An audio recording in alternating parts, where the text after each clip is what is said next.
പ്രേക്ഷകർക്കും ഒരു നല്ല ദിവസം ആശംസിക്കുകയാണ്. മോർണിംഗ് വൈബ്സിലേക്ക് സ്വാഗതം. കനത്ത മഴയാണ് സംസ്ഥാനത്ത്.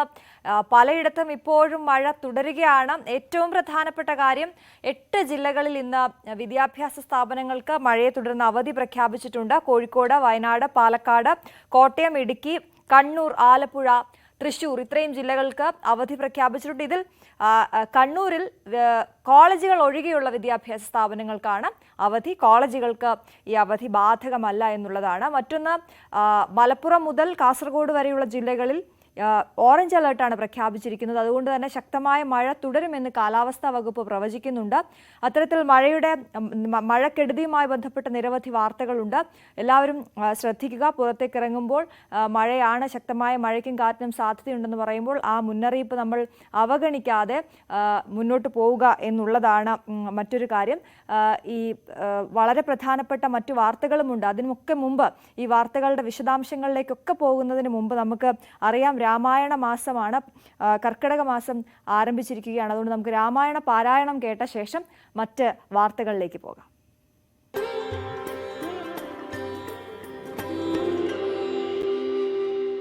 ശ്രീരാമ രാമ ശ്രീരാമചന്ദ്ര ജയ, ശ്രീരാമ രാമ രാമ ശ്രീരാമഭദ്ര ജയ, ശ്രീരാമ രാമ രാമ സീതാഭിരാമ രാമ, ശ്രീരാമ രാമ രാമ ലോകാഭിരാമ ജയ, ശ്രീരാമ രാമ രാമ രാവണാന്തക രാമ, ശ്രീരാമ മമ ഹൃദി രമതാം രാമ രാമ, ശ്രീരാഘവാത്മാ രാമ, ശ്രീരാമ രമാപദേ, ശ്രീരാമ രമണീയ വിഗ്രഹ നമോസ്തുതേ, നാരായണായ നമോ നാരായണായ നമോ നാരായണായ നമോ നാരായണായ നമഃ. ശ്രീരാമനാമം പാടി വന്ന പൈങ്കിളിപ്പെണ്ണേ, ശ്രീരാമചരിതം നീ ചൊല്ലിടുമടിയാതെ, ശാരിക പൈതൽ താനും വന്ദിച്ചു വന്ദ്യന്മാരെ ശ്രീരാമസ്മൃതിയോടെ പറഞ്ഞു തുടങ്ങിനാൾ. കാരണനായ ഗണനായകൻ ബ്രഹ്മാത്മകൻ കാരുണ്യമൂർത്തി ശിവശക്തി സംഭവൻ ദേവൻ, വാരണമുഖൻ മമ പ്രാരാബ്ധ വിഘ്നങ്ങളെ വാരണം ചെയ്തിടുവാൻ ആവോളം വന്ദിക്കുന്നേൻ. വാണിയിടുക നാരദമെന്നുടെ നാവു തന്മേൽ, വാണി മാതാവേ വർണ്ണവിഗ്രഹേ വേദാത്മികേ, നാണമെന്നിയെ മുതാ നാവിന്മേൽ നടനം ചെയ്യണാങ്കാനനെ യഥാ കാനനെ ദിഗംബരൻ, വാരിജോത്ഭവമുഖ വാരിജവാസേ ബാലേ, വാരിധി തന്നിൽ തിരമാലകളെന്ന പോലെ, ഭാരതീ പദാവലി തോന്നേണം കാലേ കാലേ, പാരാതി സലക്ഷണം മേന്മേൽ മംഗളശീലേ. വൃഷ്ണിവംശത്തിൽ വന്നു കൃഷ്ണനായി പിറന്നൊരു വിഷ്ണു വിശ്വാത്മാ വിശേഷിച്ചനുഗ്രഹിക്കണം. വിഷ്ണുജോത്ഭവസുതനന്ദന പുത്രൻ വ്യാസൻ, വിഷ്ണുതാൻ തന്നെ വന്നു പിറന്ന തപോധനൻ, വിഷ്ണുതൻ മായാ ഗുണചരിത്രമെല്ലാം കണ്ട കൃഷ്ണനാം പുരാണ കർത്താവിനെ വണങ്ങുന്നേ. നാൻമാരനേരായ രാമായണം ചമയ്ക്കയാൽ നാൻമുഖനുള്ളിൽ ബഹുമാനത്തെ വളർത്തൊരു വാൽമീകി കവിശ്രേഷ്ഠനാകിയ മഹാമുനി താൻ മമ വരം തരികെപ്പോഴും വന്ദിക്കുന്നേൻ. രാമനാമത്തെ സദാകാലവും ജപിച്ചിടും കാമനാശനാത്മവല്ലഭൻ മഹേശ്വരൻ ശ്രീ മഹാദേവൻ പരമേശ്വരൻ സർവേശ്വരൻ മാമകേ മനസ്സി വാണിടുവാൻ വന്ദിക്കുന്നേ. വാരിജോത്ഭവനാദിയാകിയ ദേവന്മാരും നാരദ പ്രമുഖന്മാരാകിയ മുനികളും വാരിജശരാരതി പ്രാണനാഥയും മമ വാരിജ മകളായ ദേവിയും തുണയ്ക്കണം. കാരണഭൂതന്മാരാം ബ്രാഹ്മണരുടെ ചരണാംബുജ ലീനപാംസും ജയം മമ ചേതോദർപ്പണത്തിന്റെ മാലിന്യമെല്ലാം തീർത്തു ശോധന ചെയ്തിടുവാൻ ആവോളം വന്ദിക്കുന്നേൻ.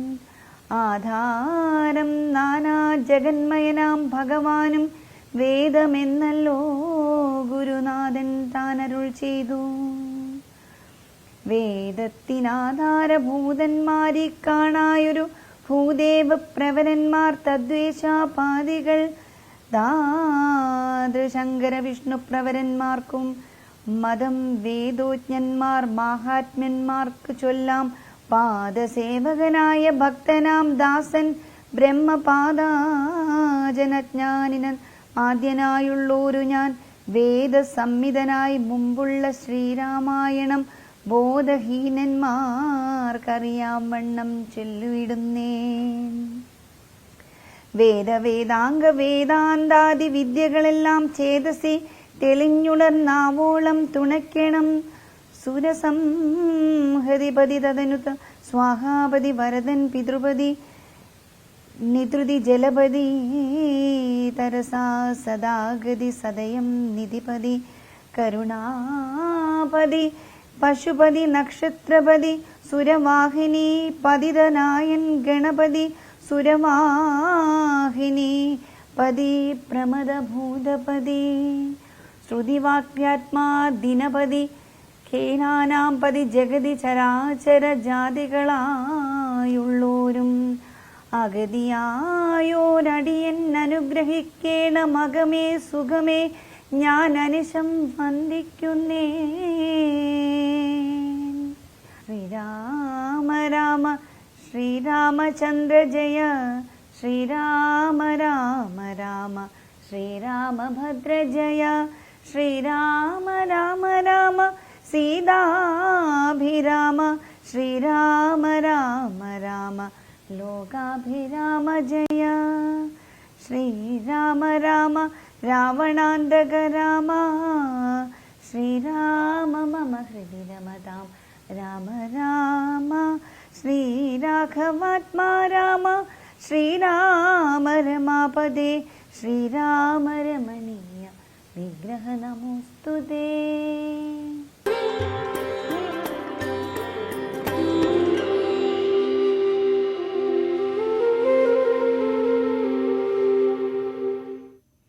പ്രതിഭ MLA ആണ് നമുക്ക് വേണ്ടി രാമായണ പാരായണം നടത്തിയത്. വരും ദിവസങ്ങളിലും പ്രേക്ഷകർക്കായി രാമായണ പാരായണം ന്യൂസ് 18 തയ്യാറാക്കിയിട്ടുണ്ട്. അത് പ്രേക്ഷകരിലേക്ക് എത്തിക്കും. നമുക്ക് മറ്റു വാർത്തകളിലേക്ക് കൂടി പോകണം.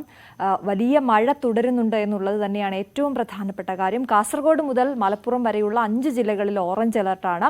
തിരുവനന്തപുരവും കൊല്ലവും ഒഴികെ മറ്റ് 7 ജില്ലകളിലും യെല്ലോ അലർട്ട് പ്രഖ്യാപിച്ചിട്ടുണ്ട്. മലയോര മേഖലകളിൽ ജാഗ്രതാ നിർദ്ദേശമുണ്ട്. കേരള തീരത്ത് ഉയർന്ന തിരമാലകൾക്കും സാധ്യതയുണ്ട്. അതിനാൽ മത്സ്യബന്ധനത്തിന് വിലക്ക് തുടരുകയാണ്. കനത്ത മഴയുടെ പശ്ചാത്തലത്തിൽ സംസ്ഥാനത്ത് ഇന്ന് 8 ജില്ലകളിലെ വിദ്യാഭ്യാസ സ്ഥാപനങ്ങൾക്ക് അവധി പ്രഖ്യാപിച്ചിരിക്കുന്നു. കണ്ണൂർ, കോഴിക്കോട്, വയനാട്, പാലക്കാട്, തൃശൂർ, ഇടുക്കി, കോട്ടയം, ആലപ്പുഴ ജില്ലകൾക്കാണ് അവധി പ്രഖ്യാപിച്ചിരിക്കുന്നത്. കണ്ണൂരിൽ കോളേജുകൾക്ക് അവധി ബാധകമല്ല എന്നുള്ളത് കൂടിയുണ്ട്. വയനാട് കൽപ്പറ്റ ബൈപ്പാസിന് മുകളിലെ മലയിൽ ഉരുൾപൊട്ടിയതായി സംശയമുണ്ട്. ചെളിയും വെള്ളവും റോഡിലേക്ക് ഒഴുകുകയാണ്. റോഡ് പൂർവ്വസ്ഥിതിയിലാക്കാനുള്ള ശ്രമവും അവിടെ തുടരുന്നുണ്ട്. കാസർഗോഡ് കരിന്തളം ചീമേനി മേഖലയിൽ ചുഴലിക്കാറ്റിൽ വ്യാപക നാശനഷ്ടമുണ്ടായി. മരങ്ങൾ കടപുഴകി വീണ് നിരവധി വീടുകൾക്ക് കേടുപാട് സംഭവിച്ചു. വൈദ്യുതി ബന്ധം താറുമാറായിരിക്കുകയാണ്.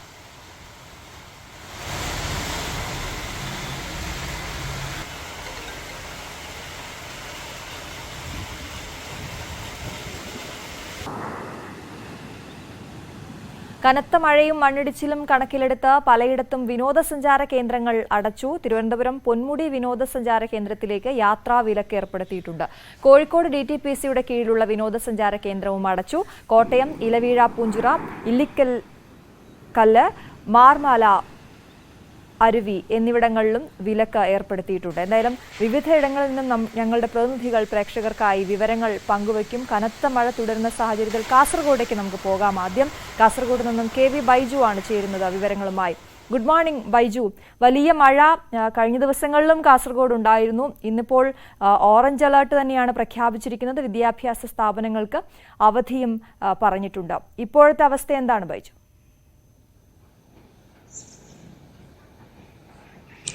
തീർച്ചയായും വടക്കൻ ജില്ലകളിൽ മഴ വ്യാപക നാശനഷ്ടമാണ് ഉണ്ടാക്കിയിരിക്കുന്നത്. പ്രത്യേകിച്ച് കാസർഗോഡ് ജില്ലയുടെ മലയോര മേഖലകളിൽ വ്യാപകമായ നാശനഷ്ടം ഉണ്ടായിരിക്കുന്നു.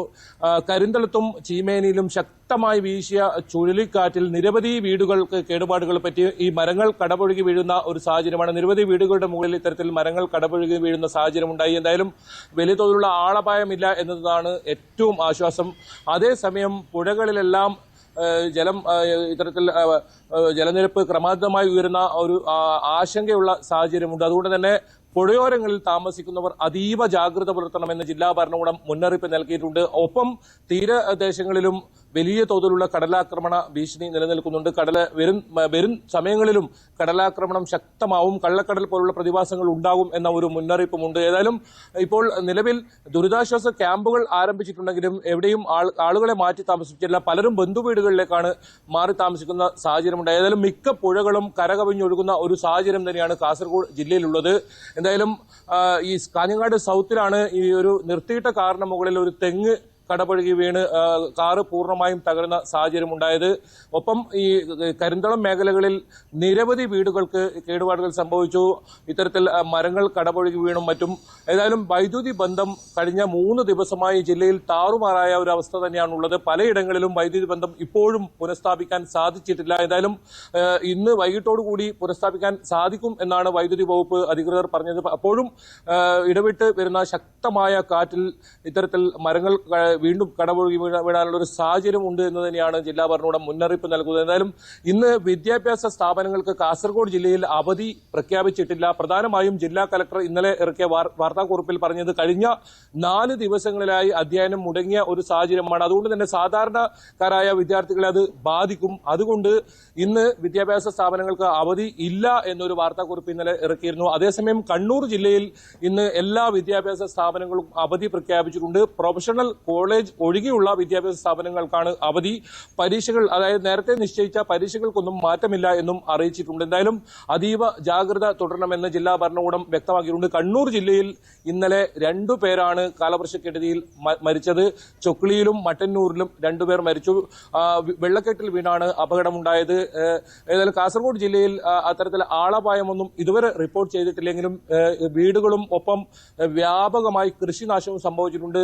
ഇത്തരത്തിൽ ശക്തമായ വീശിയടിക്കുന്ന കാറ്റിലാണ് ഇത്തരത്തിൽ വലിയ തോതിലുള്ള അപകടം കാസർഗോഡ് ജില്ലയിൽ ഉണ്ടായത്.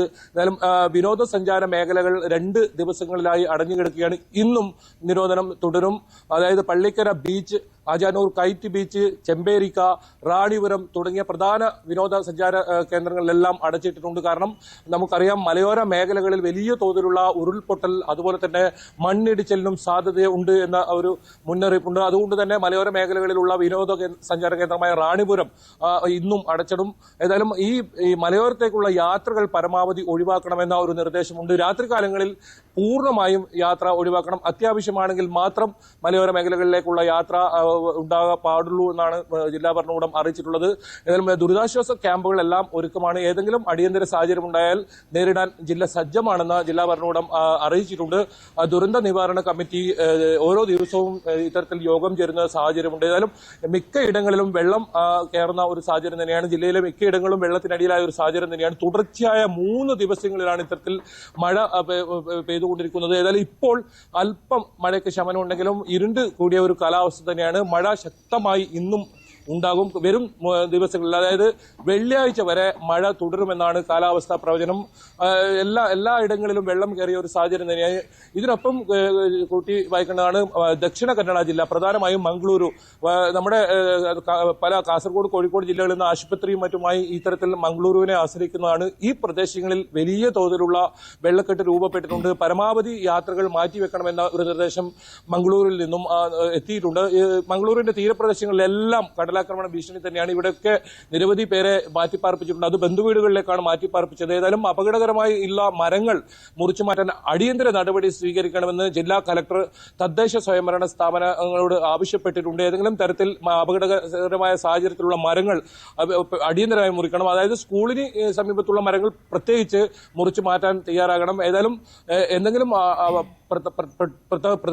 ഏതെങ്കിലും അടിയന്തര സാഹചര്യം വന്നാൽ വിദ്യാലയങ്ങൾക്ക് അപ്പോൾ അവധി നൽകാമെന്ന ഒരു അറിയിപ്പാണ് ജില്ലാ കളക്ടർ നൽകിയത്. ഏതായാലും എല്ലാ മേഖലകളിലും എല്ലാ വിഭാഗങ്ങളും സർക്കാർ വിഭാഗങ്ങളും ഇത്തരത്തിൽ ജാഗ്രതയോടുകൂടി നിൽക്കുന്നുണ്ട്. എന്തെങ്കിലും അടിയന്തര സാഹചര്യം ഉണ്ടായാൽ നേരിടാൻ അത്തരത്തിലുള്ള സജ്ജീകരണമായുണ്ട്. ദുരന്ത നിവാരണ അതോറിറ്റിയുടെ പ്രത്യേക സംഘങ്ങളും കാസർഗോഡ് ജില്ലയിൽ ക്യാമ്പ് ചെയ്താണ് ഇത്തരത്തിൽ നിരീക്ഷണം നടത്തുന്നത്. ഏതായാലും ആളപായം ഒന്നും ഇതുവരെ സംഭവിച്ചിട്ടില്ല എന്നതാണ് ഏറെ ആശ്വാസകരം. അതേസമയം വരും സമയങ്ങളിലും ശക്തമായ അതിതീവ്ര മഴ സാധ്യത മുന്നറിയിപ്പ് തന്നെയാണ് ഇപ്പോൾ നൽകിയിരിക്കുന്നത്.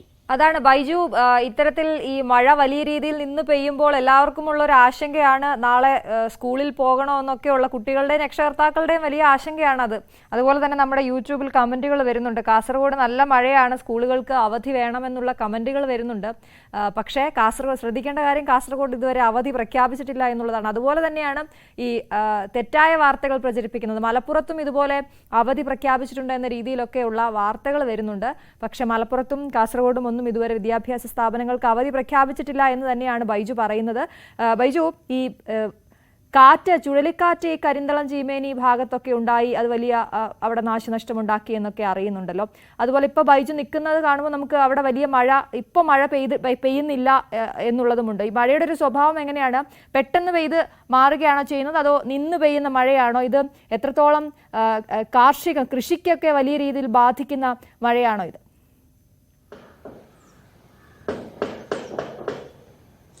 തീർച്ചയായും ഇപ്പോൾ അല്പസമയം മുമ്പാണ് മഴ നേരിയ തോതിലുള്ള ഒരു ശമനം ഉണ്ടായത്. ഇപ്പോൾ വലിയ മഴയില്ല, പക്ഷേ ഇരുണ്ടു കൂടിയ കാലാവസ്ഥ തന്നെയാണ്. വരും മണിക്കൂറുകളിലും ശക്തമായ മഴ ഉണ്ടാകാനുള്ള ഒരു സാഹചര്യം തന്നെയാണ് നിലവിലുള്ളത്.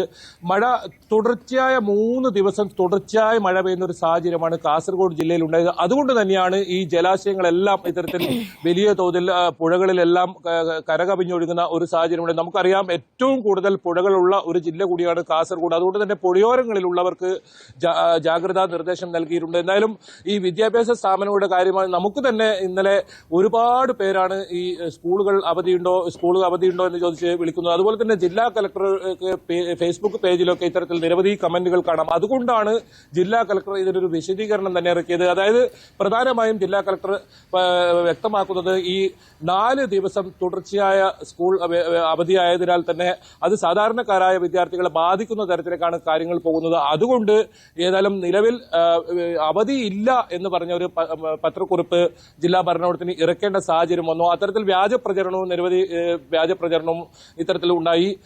ഇന്ന് വിദ്യാഭ്യാസ സ്ഥാപനങ്ങൾക്ക് അവധിയാണ്. ഏതായാലും ഇന്ന് വിദ്യാഭ്യാസ സ്ഥാപനങ്ങൾക്ക് ഒന്നും തന്നെ അവധിയില്ല. പക്ഷേ അതീവ ജാഗ്രത ഉണ്ടാകണമെന്ന നിർദ്ദേശം പ്രത്യേകം ജില്ലാ ഭരണകൂടം വ്യക്തമാക്കുന്നുണ്ട്.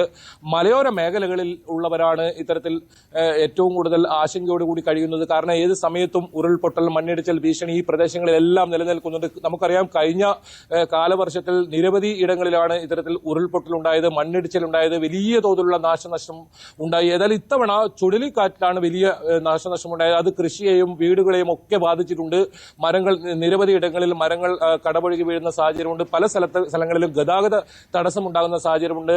ഏതായാലും ഇപ്പോൾ മഴ വീണ്ടും ആരംഭിച്ചിട്ടുണ്ട്. ഏതായാലും മഴ പെയ്തു തുടങ്ങിയാൽ തുടർച്ചയായ മണിക്കൂറുകളിൽ മഴ പെയ്യുന്ന ഒരു സാഹചര്യം തന്നെയാണ് കാസർഗോഡ് ജില്ലയിലുള്ളത്. അതുകൊണ്ട് തന്നെയാണ് പലയിടങ്ങളിലും വെള്ളക്കെട്ട്, ഇത്തരത്തിൽ വലിയ തോതിലുള്ള വെള്ളക്കെട്ട് രൂപപ്പെടുന്ന ഒരു സാഹചര്യമുള്ളത്. ഏതായാലും വരും ദിവസങ്ങളിൽ, അതായത് വെള്ളിയാഴ്ച വരെ ശക്തമായ മഴ ഉണ്ടാകുമെന്ന് തന്നെയാണ് കാലാവസ്ഥാ പ്രവചനം. അതുകൊണ്ട് ഏതായാലും ഇനിയും വരും ദിവസങ്ങളിലും ഇത്തരത്തിൽ മഴ ഉണ്ടായിക്കഴിഞ്ഞാൽ അത് ജില്ലയിൽ വലിയ ആശങ്ക ഉണ്ടാക്കുന്ന തരത്തിലേക്കാണ് കാര്യങ്ങൾ പോകുന്നത്. ഏതായാലും ശക്തമായ തിരമാലകൾ ഉണ്ടാകും. അതുകൊണ്ട് തീരപ്രദേശങ്ങളിലുള്ളവരും ഒരു ജാഗ്രതയോടുകൂടി തന്നെ ഇരിക്കണം. ഏതായാലും ദുരിതാശ്വാസ ക്യാമ്പുകളെല്ലാം സജ്ജമാണ്. ഏത് സമയത്തും ആൾക്കാരെ മാറ്റിപ്പാർപ്പിക്കാൻ തരത്തിൽ തയ്യാറായി ജില്ലാ ഭരണകൂടമുണ്ട്. എന്തായാലും അതുമാത്രമല്ല, ഏതെങ്കിലും തരത്തിലുള്ള അപകട സാധ്യത ഉണ്ടെങ്കിൽ 24 മണിക്കൂറും പ്രവർത്തിക്കുന്ന കൺട്രോൾ റൂമുകൾ ജില്ലാ ആസ്ഥാനത്ത് ഒപ്പം താലൂക്ക് അടിസ്ഥാനത്തിലും ഏർപ്പെടുത്തിയിട്ടുണ്ട്. അത്തരത്തിൽ എല്ലാ ഒരുക്കങ്ങളുമായി ജില്ലാ ഭരണകൂടവും രംഗത്തുണ്ട്. എന്തായാലും മഴ ഇപ്പോഴും വരും മണിക്കൂറുകളിലും ശക്തമായ മഴ ഉണ്ടാകും. ഇപ്പോഴും മഴ നേരിയ തോതിൽ ആരംഭിച്ചിട്ടുണ്ട്. ഇന്നലെ രാത്രി തുടർച്ചയായി പെയ്ത മഴയ്ക്ക് ചെറിയൊരു ഇടവേള വന്നത് ഇപ്പോൾ രാവിലെയോടുകൂടിയാണ്. എന്തായാലും മഴ വീണ്ടും ശക്തമായി വരുന്ന ഒരു സാഹചര്യം തന്നെയാണുള്ളത്. ഒപ്പം ശക്തമായ കാറ്റും ഉണ്ടാകാനുള്ള ഒരു സാധ്യതയും കാലാവസ്ഥാ പ്രവചനത്തിലുണ്ട്.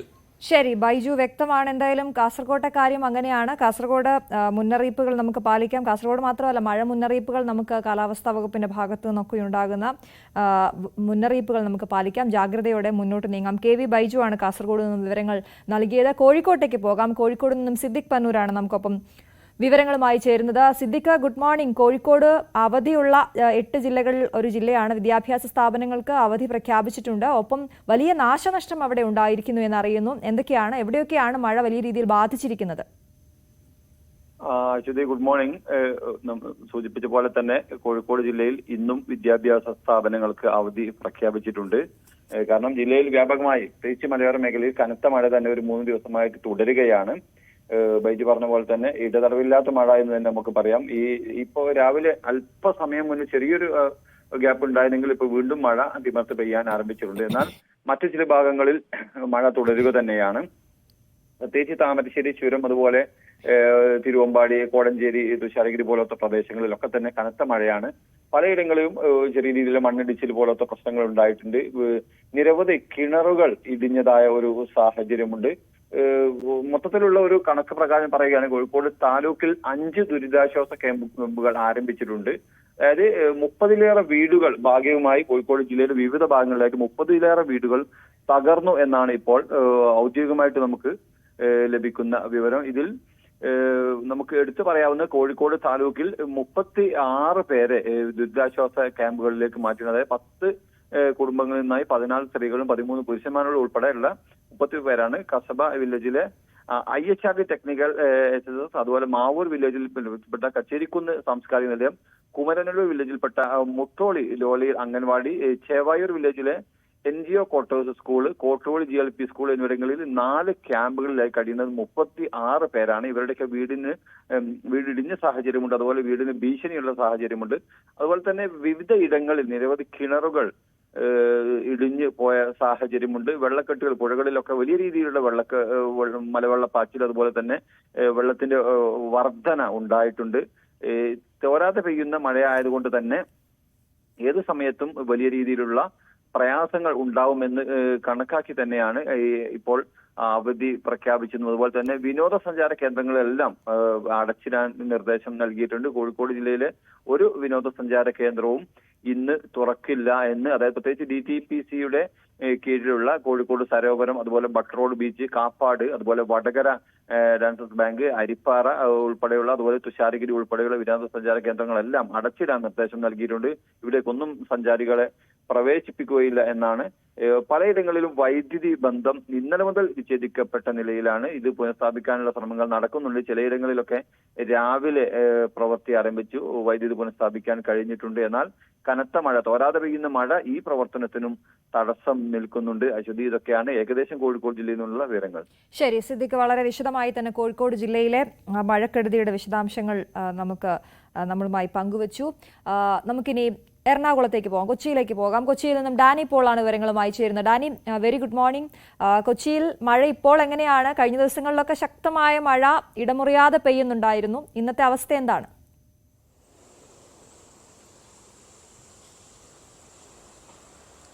Aswathy, good morning.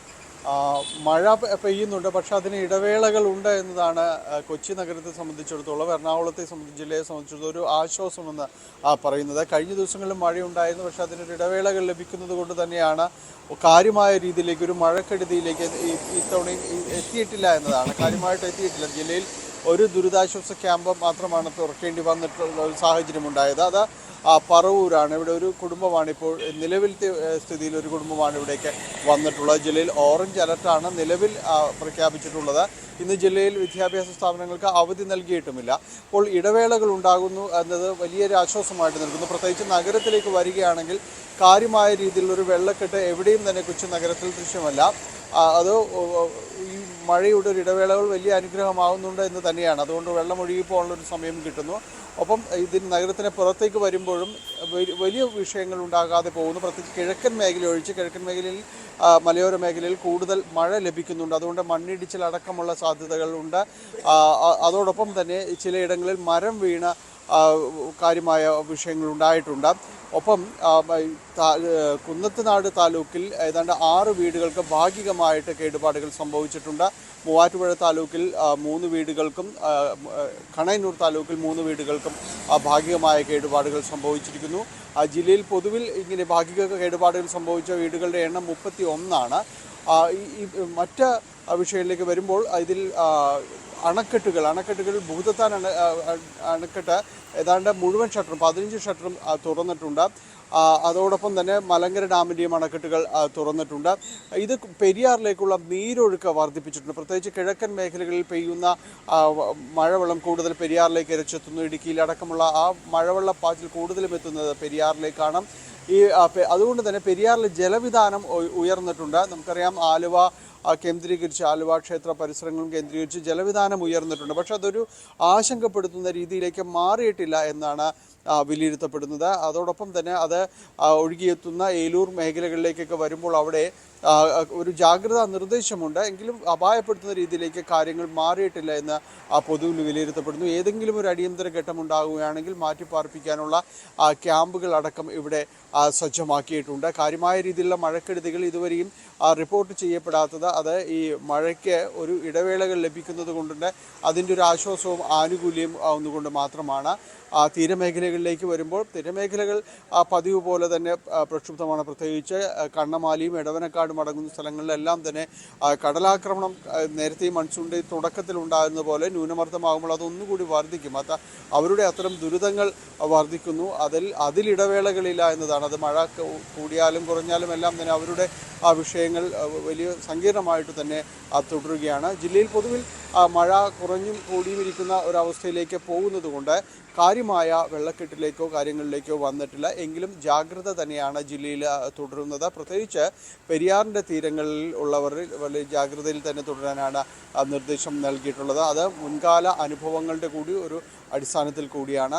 ജില്ലയിൽ മറ്റു മഴ മുന്നറിയിപ്പ് കൂടുതൽ ശക്തമാകുമെന്ന കാര്യങ്ങളോ ഒന്നും തന്നെയില്ല. ഒപ്പം ഇടമലയാർ ഡാം തുറക്കുമ്പോഴാണ് കൂടുതൽ വെള്ളമൊഴുക്ക് പെരിയാറിലേക്ക് അടക്കം ഉണ്ടാകുന്നത്. പക്ഷേ ഇടമലയാർ ഡാമിൽ ആശങ്കപ്പെടുത്തുന്ന രീതിയിലേക്ക് നീരൊഴുക്കുകളൊന്നും വർദ്ധിച്ചിട്ടില്ല എന്നത് തന്നെ ഒരു ആശ്വാസകരമായിട്ട് തന്നെ തുടരുകയും ചെയ്യുന്നു. ശരി, ഡാനി പോളാണ് എറണാകുളത്ത് നിന്ന് കൊച്ചിയിൽ നിന്ന് വിശദവിവരങ്ങൾ നൽകിയത്. മഴ അതിശക്തമായി തുടരുകയാണ് പലയിടത്തും. ഏറ്റവും പ്രധാനപ്പെട്ട കാര്യം, നമ്മൾ ഇത്തരത്തിൽ വിദ്യാഭ്യാസ സ്ഥാപനങ്ങൾക്കടക്കം അവധി പ്രഖ്യാപിക്കുന്നത് ജാഗ്രതയോടെ, അത് പുറത്തേക്കിറങ്ങാതെ വീടിനുള്ളിൽ തന്നെ ഇരിക്കുക എന്നുള്ള ഉദ്ദേശത്തോടെയാണ്. പക്ഷെ പലപ്പോഴും നമ്മൾ കാണാറുള്ളത് ഇത്തരത്തിൽ വിദ്യാഭ്യാസ സ്ഥാപനങ്ങൾക്ക് അവധി പ്രഖ്യാപിക്കുകയും കുട്ടികൾ കൂട്ടമായി അല്ലെങ്കിൽ കൂട്ടുകൂടി ജലാശയങ്ങളിലേക്ക് പോവുകയും അപകടത്തിൽപ്പെടുകയും ഒക്കെ ചെയ്യുന്ന വാർത്തകൾ നമ്മൾ പലപ്പോഴും കാണാറുണ്ട്. അതുകൊണ്ട് തന്നെ ആ ജാഗ്രത വേണം എന്നുള്ളതാണ് ഏറ്റവും പ്രധാനപ്പെട്ട കാര്യം. നമുക്ക് ഇടുക്കിയിലേക്ക് പോകാം. ഇടുക്കിയിൽ നിന്നും പ്രിൻസ് ജെയിംസ് ചേരുന്നു. Prince, good morning. ഇടുക്കിയിൽ എന്താണ് അവസ്ഥ? ഏറ്റവും പുതിയ വിവരങ്ങൾ എങ്ങനെയാണ് മഴ സംബന്ധിച്ച്? ശ്രുതി, ഗുഡ് മോർണിംഗ്. ഇടുക്കിയിൽ ഇപ്പോഴും മഴ തുടരുന്ന ഒരു സാഹചര്യമുണ്ട്. ഇന്നലെ അല്പം മഴയ്ക്ക് കുറവുണ്ടായിരുന്നു എങ്കിലും രാത്രിയോടെ വീണ്ടും മഴ തണുത്തു. ഇപ്പോഴും ഹൈറേഞ്ചിന്റെ വിവിധ ഭാഗങ്ങളിൽ മഴ പെയ്യുന്നുണ്ട്. വിവിധ പ്രദേശങ്ങളിൽ ചെറിയ തോതിലൊക്കെ മണ്ണിടിച്ചിലിനൊപ്പം മരം വീടൊക്കെ ചെറിയ അപകടങ്ങളൊക്കെ ഉണ്ടായിട്ടുണ്ടെങ്കിലും കാര്യമായ വലിയ പ്രശ്നങ്ങൾ സംഭവിച്ചില്ല എന്നത് വലിയ ആശ്വാസകരമാണ്. അതോടൊപ്പം തന്നെ ചെറുകിട അണക്കെട്ടുകളിലെ ജലനിരപ്പും ഉയരുന്ന സാഹചര്യമുണ്ട്. കല്ലാർകുട്ടി, മലങ്ക തുടങ്ങിയ അണക്കെട്ടുകളിൽ നിന്നൊക്കെ വെള്ളം പുറത്തേക്ക് എടുക്കുന്നുണ്ട്. അതോടൊപ്പം തന്നെ കല്ലാറും പൊന്മുടിയും ഇരട്ടയാർ ഡാമിൽ ഒക്കെ വെള്ളം പരമാവധി സംഭരണശേഷിയിലേക്ക് അടുക്കുകയാണ്. എന്തായാലും ഇടുക്കി ജില്ലയിൽ നിലനിൽക്കുന്ന നിരോധനങ്ങൾ തുടരുന്ന ഒരു സാഹചര്യം കൂടിയുണ്ട്.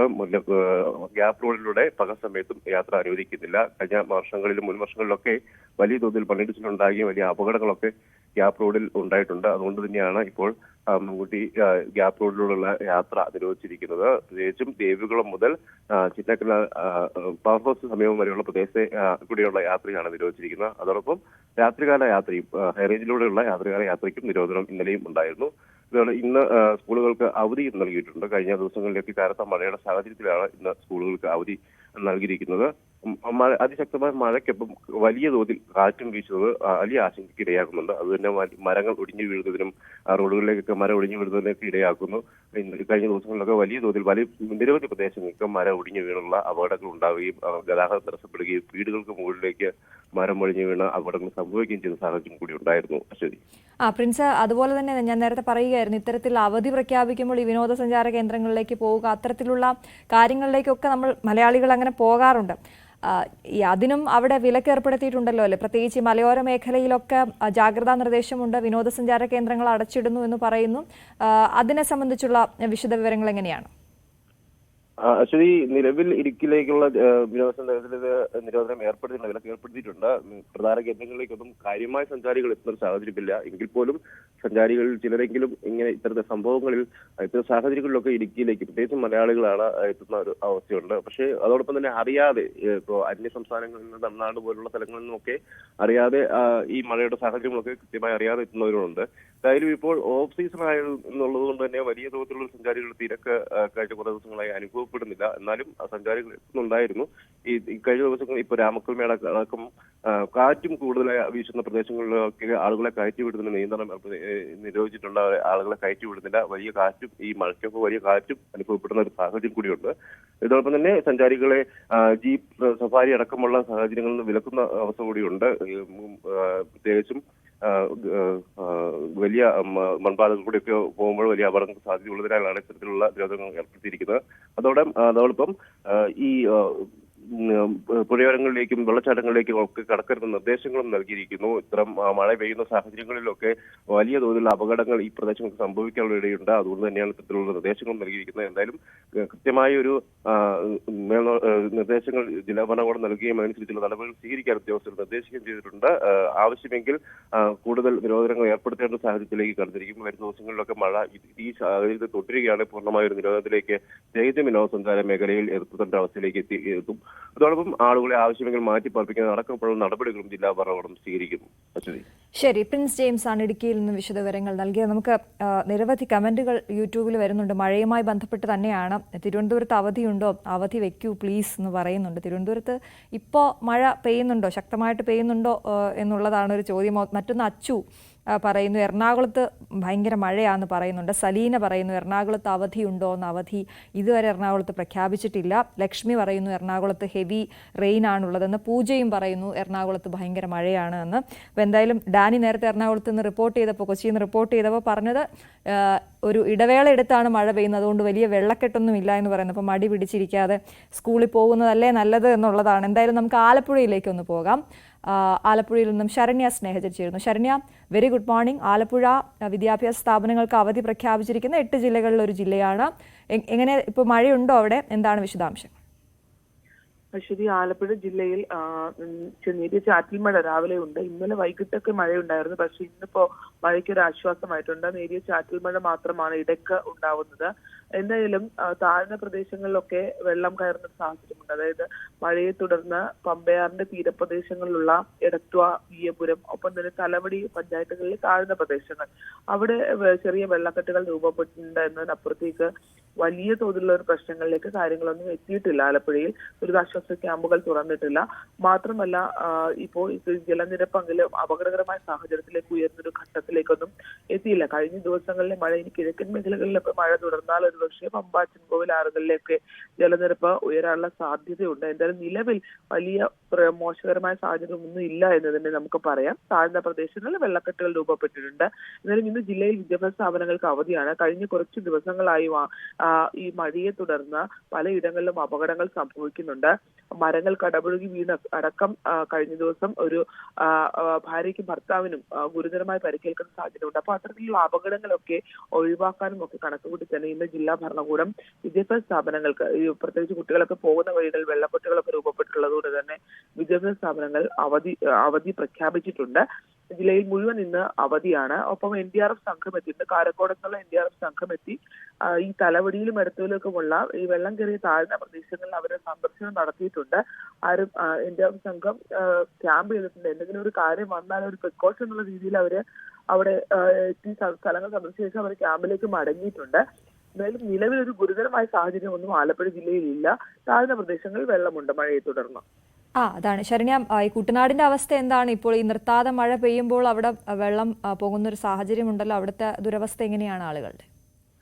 അപ്പർ കുട്ടനാട് മേഖലകളിലാണ് അശ്വതി ചെറിയ തോതിൽ വെള്ളം കയറിയിട്ടുള്ളത്. അതായത് സ്ഥിരമായി ഇപ്പോൾ തുടർച്ചയായി ഒരു ദിവസം മഴ പെയ്താൽ തന്നെ വെള്ളം വരുന്ന സ്ഥലങ്ങളുണ്ട്.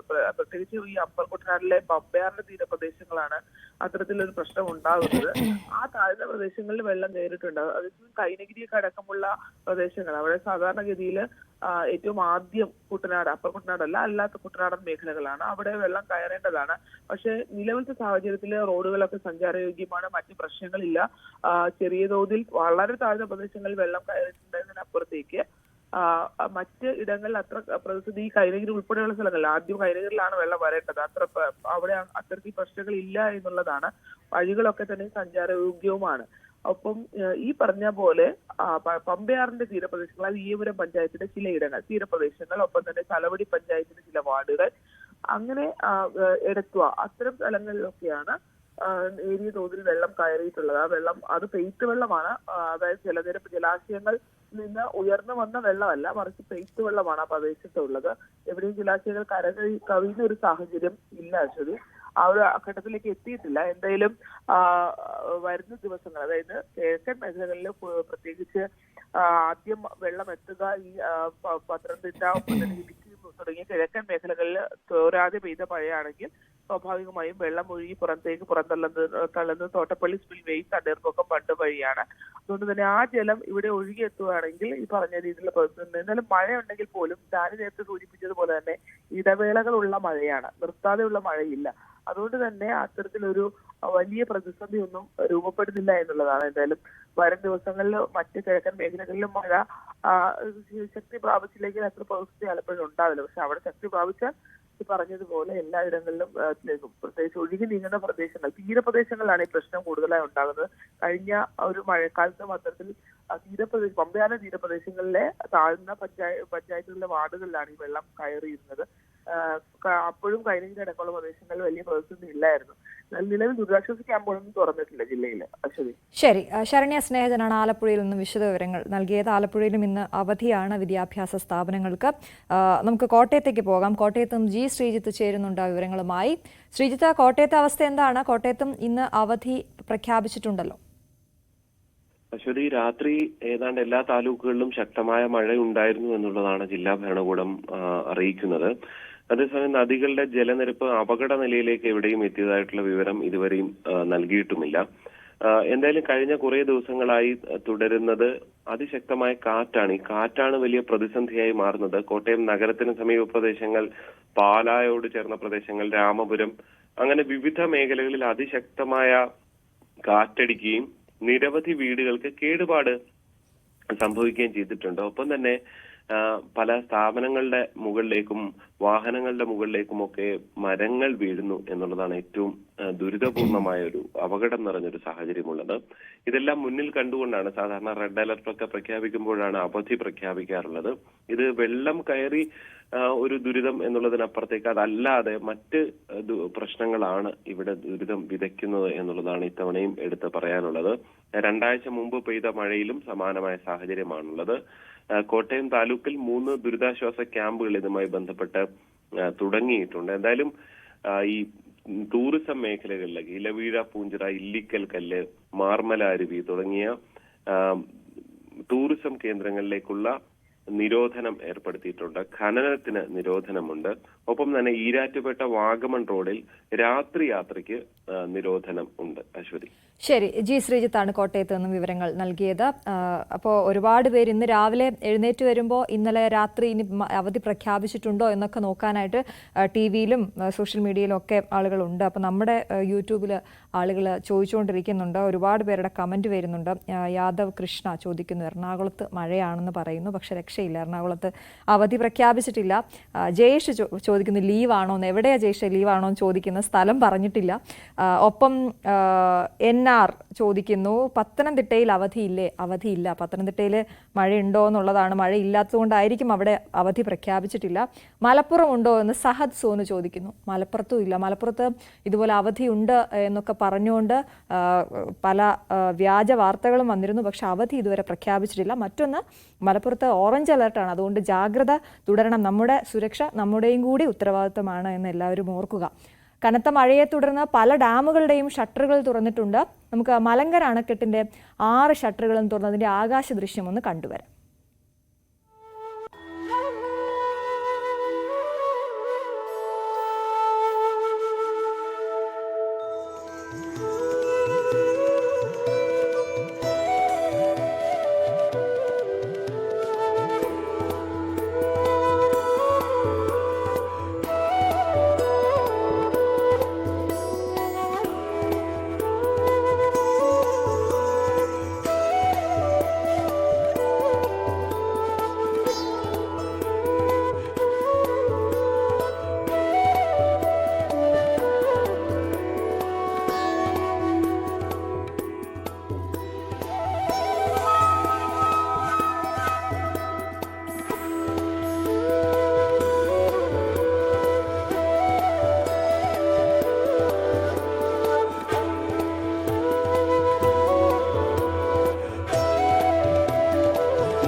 മഴയുടെ സമ്പുഷ്ടമായ പോസിറ്റീവായ വശത്തിനപ്പുറം അപകടങ്ങൾ ഈ സമയത്ത് കൂടുതൽ ഉണ്ടാകുന്നു എന്നുള്ളത് നമ്മളേറെ ദുഃഖിപ്പിക്കുന്ന കാര്യമാണ്. തിരുവനന്തപുരം പേരൂർക്കടയിൽ ദമ്പതികൾ സഞ്ചരിച്ച കാറിന് മുകളിൽ മരം വീണ് യുവതി മരിച്ചു എന്ന വാർത്ത ഇന്നലെ രാത്രിയാണ് വന്നത്. തൊളിക്കോട് സ്വദേശി മോളിയാണ് മരിച്ചത്. ഭർത്താവ് മെഡിക്കൽ കോളേജ് ആശുപത്രിയിൽ ചികിത്സയിലാണ്. രാത്രി 8 മണിയോടെ ആയിരുന്നു അപകടമുണ്ടായത്. അഗ്നിരക്ഷാ സേന എത്തി മരം മുറിച്ചു മാറ്റി. റോഡിൽ ഏറെ നേരം ഗതാഗതം തടസ്സപ്പെട്ടു.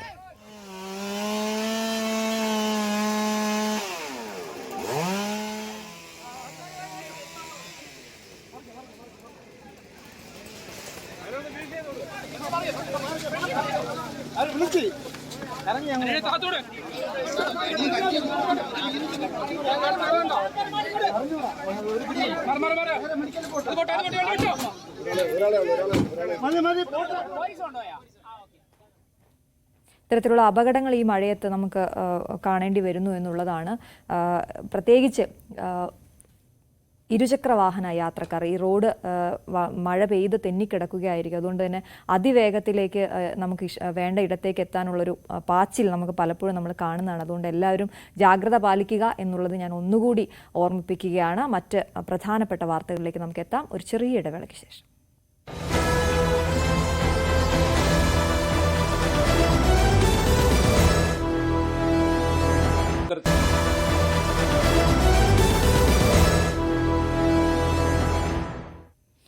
വീണ്ടും വാർത്തയിലേക്ക്. കോഴിക്കോട് പുതുപ്പാടിയിൽ നിന്നും മൊബൈൽ ഷോപ്പ് ഉടമ ഹർഷാദിനെ തട്ടിക്കൊണ്ടുപോയ കേസിൽ കൂടുതൽ പ്രതികൾക്കായി അന്വേഷണം ഊർജിതമാക്കിയിരിക്കുകയാണ് പോലീസ്. തട്ടിക്കൊണ്ടുപോകാൻ കൊട്ടേഷൻ നൽകിയത് വിദേശത്തുള്ള സൽമാൻ ആണെന്നാണ് പോലീസ് പറയുന്നത്. സംഭവത്തിൽ നേരിട്ട് പങ്കുള്ള 4 പേരെ കഴിഞ്ഞ ദിവസം പോലീസ് അറസ്റ്റ് ചെയ്തിരുന്നു. കസ്റ്റഡിയിലുള്ള 2 പേരുടെ അറസ്റ്റ് ഉടൻ രേഖപ്പെടുത്തിയേക്കും. വിവരങ്ങളുമായി സിദ്ദിഖ് പന്നൂർ ചേരുന്നു കോഴിക്കോട് നിന്നും. സിദ്ദിഖ്, ഈ കേസിൽ ഏറ്റവും പുതിയ വിവരങ്ങൾ എന്തൊക്കെയാണ്? പോലീസ് എന്താണ് പറയുന്നത്? ഇതിൽ കൂടുതൽ ആളുകൾ ഇനിയും ഉണ്ട് ഈ കേസിന് പിന്നിൽ എന്നാണോ? അശ്വതി ഈ സൂചിപ്പിച്ച പോലെ തന്നെ 4 പേരുടെ അറസ്റ്റാണ് ഇപ്പോൾ രേഖപ്പെടുത്തിയിരിക്കുന്നത്. ഒന്ന് താമരശ്ശേരി അമ്പാറ്റോട് സ്വദേശിയായിട്ടുള്ള അൽഷാജ്, അതുപോലെ അമ്പാറ്റോട് അറമുക്ക് വീട്ടിൽ ജനീസ്, അതുപോലെ കൊടുവള്ളി വാവാട് പുത്തൻ വീട്ടിൽ ജാബിർ, വാവാട് കണ്ണിപ്പോയി KP നവാസ്. ഈ 4 പേരുടെ അറസ്റ്റ് രേഖപ്പെടുത്തി ഇവരെ കോടതിയിൽ ഹാജരാക്കി ഇന്നലെ തന്നെ റിമാൻഡ് ചെയ്തു കഴിഞ്ഞു. 2 പേർ ഇപ്പോൾ പോലീസിന്റെ കസ്റ്റഡിയിലുണ്ട്. ഇതിൽ നമ്മൾ സൂചിപ്പിച്ച പോലെ തന്നെ പോലീസ് പറയുന്ന വിവരം താമരശ്ശേരി കാരാടി സ്വദേശിയായിട്ടുള്ള മുഹമ്മദ് അസ്ലം എന്ന് പറയുന്നത്, അതായത് ഇദ്ദേഹം വിദേശത്തുള്ള ഒരു വ്യക്തിയാണ്. വിദേശത്തുള്ള ഈ കക്ഷി വർഷങ്ങളായി ചെറിയ രീതിയിലുള്ള ഈ കുഴൽപ്പണ ഇടപാട് നടത്തുന്നുണ്ട് എന്ന് പറയുന്നത്. ഈ സൽമാന്റെ സാമ്പത്തിക ഇടപാടിൽ ചെറിയ രീതിയിലുള്ള പങ്കുകൾ അർഷാദിനുണ്ട്. അതായത് അർഷാദിന്റെ ബാങ്ക് അക്കൗണ്ടിലേക്ക് പലതവണയായി ലക്ഷങ്ങൾ വന്നിട്ടുണ്ട് എന്നാണ് പോലീസ് പറയുന്നത്. ഈ പണം ആ സമയത്ത് തന്നെ ഈ കുഴൽപ്പണ ഇടപാട് സംഘം തിരിച്ചെടുക്കും. എന്നാൽ ഒരു തവണ വന്നിട്ടുള്ള 10 ലക്ഷം രൂപ ഈ ഹർഷാദും സംഘവും തിരികെ കൊടുത്തില്ല എന്നും ഇതിന്റെ പേരിൽ പലതവണ മധ്യസ്ഥ ചർച്ചയും മറ്റും നടന്നതാണ് എന്നും പോലീസിന് വിവരം ലഭിച്ചിട്ടുണ്ട്. ആദ്യഘട്ടത്തിലൊന്നും ഇത്തരത്തിലുള്ള ഒരു സാമ്പത്തിക ഇടപാട് സംബന്ധിച്ച് യാതൊരു വിവരവും ഈ ബന്ധുക്കളോ അർഷാദോ പോലീസിന് കൈമാറിയിരുന്നില്ല. എന്നാൽ പോലീസിന്റെ നിരന്തരമായ ചോദ്യം ചെയ്യലാണ് ഇത്തരത്തിലുള്ള ഒരു ഇടപാട് ഉള്ളതായി ഇവർക്ക് സമ്മതിക്കേണ്ടി വന്നത് എന്ന് പറയാം. ഏതായിരുന്നാലും ഇത്തരത്തിലുള്ള ചില ഇടപാടുകൾ നടന്നുവെന്നും ഇതിൽ 10 ലക്ഷം രൂപ അർഷാദും സംഘവും തിരികെ നൽകിയില്ല എന്നുമാണ് പറയുന്നത്. പലതവണയായി ചോദിച്ചിട്ടും പണം നൽകാത്തതിന്റെ അടിസ്ഥാനത്തിലാണ് കഴിഞ്ഞ ശനിയാഴ്ച പുലർച്ചെ അർഷാദിനെ തട്ടിക്കൊണ്ടുപോയത്. ഇതിൽ ഏറ്റവും പ്രധാനപ്പെട്ട ഒരു കാര്യം, ഈ താമരശ്ശേരി അമ്പായത്തോട് പ്രദേശത്ത് പ്രവർത്തിക്കുന്ന ഫ്രഷ് കട്ട് എന്ന് പറയുന്ന ഒരു കോഴി മാലിന്യ സംസ്കരണ പ്ലാന്റ് ഉണ്ട്. ഇതിന്റെ കണ്ടെയ്നർ ലോറി ഉപയോഗിച്ച് ഈ അർഷാദിന്റെ കാറിന്റെ കുറുകെ ഇട്ടു, കാറ് ബ്ലോക്ക് ചെയ്തു. അങ്ങനെ പിന്നെ 2 കാർ, ഒരു ഇന്നോവ കാർ, ഒരു i10 കാർ, ഇങ്ങനെ 2 കാറുകളിൽ എത്തിയിട്ടുള്ള സംഘം ഈ അർഷാദിനെ പിടിച്ച് കൊണ്ടുപോവുകയായിരുന്നു. അമ്പായത്തോട് വെച്ചിട്ടും അതുപോലെ തന്നെ മറ്റു ഒഴിഞ്ഞ പല സ്ഥലങ്ങളിൽ എത്തിച്ചിട്ടും പുലർച്ചെ വരെ ക്രൂരമായി മർദ്ദിച്ചു എന്നാണ് പറയുന്നത്, പണം ആവശ്യപ്പെട്ടു. പിന്നീടാണ് വയനാട് ചുണ്ടയിലുള്ള ഒരു റിസോർട്ടിൽ എത്തിച്ച് അവിടെ പാർപ്പിക്കുന്നത്. ഇവിടെ എങ്ങനെ പോലീസിന്റെ അന്വേഷണം, പോലീസ് വിവിധ സംഘങ്ങളായി തിരിഞ്ഞ് അന്വേഷണം നടത്തി മലപ്പുറം ജില്ലയിൽ വെച്ചിട്ടാണ് ഈ ആദ്യമായിട്ട് താമരശ്ശേരി അമ്പായത്തോട് സ്വദേശിയായിട്ടുള്ള അൽഷാജിനെ അറസ്റ്റ് ചെയ്യുന്നത്. ഇത് അൽഷാദിൽ നിന്നും പിന്നെ ഈ ഹർഷാദിനെ പാർപ്പിച്ചിരിക്കുന്നത് വയനാട്ടിലാണെന്നുള്ള ഒരു വിവരം പോലീസിന് ലഭിച്ചു.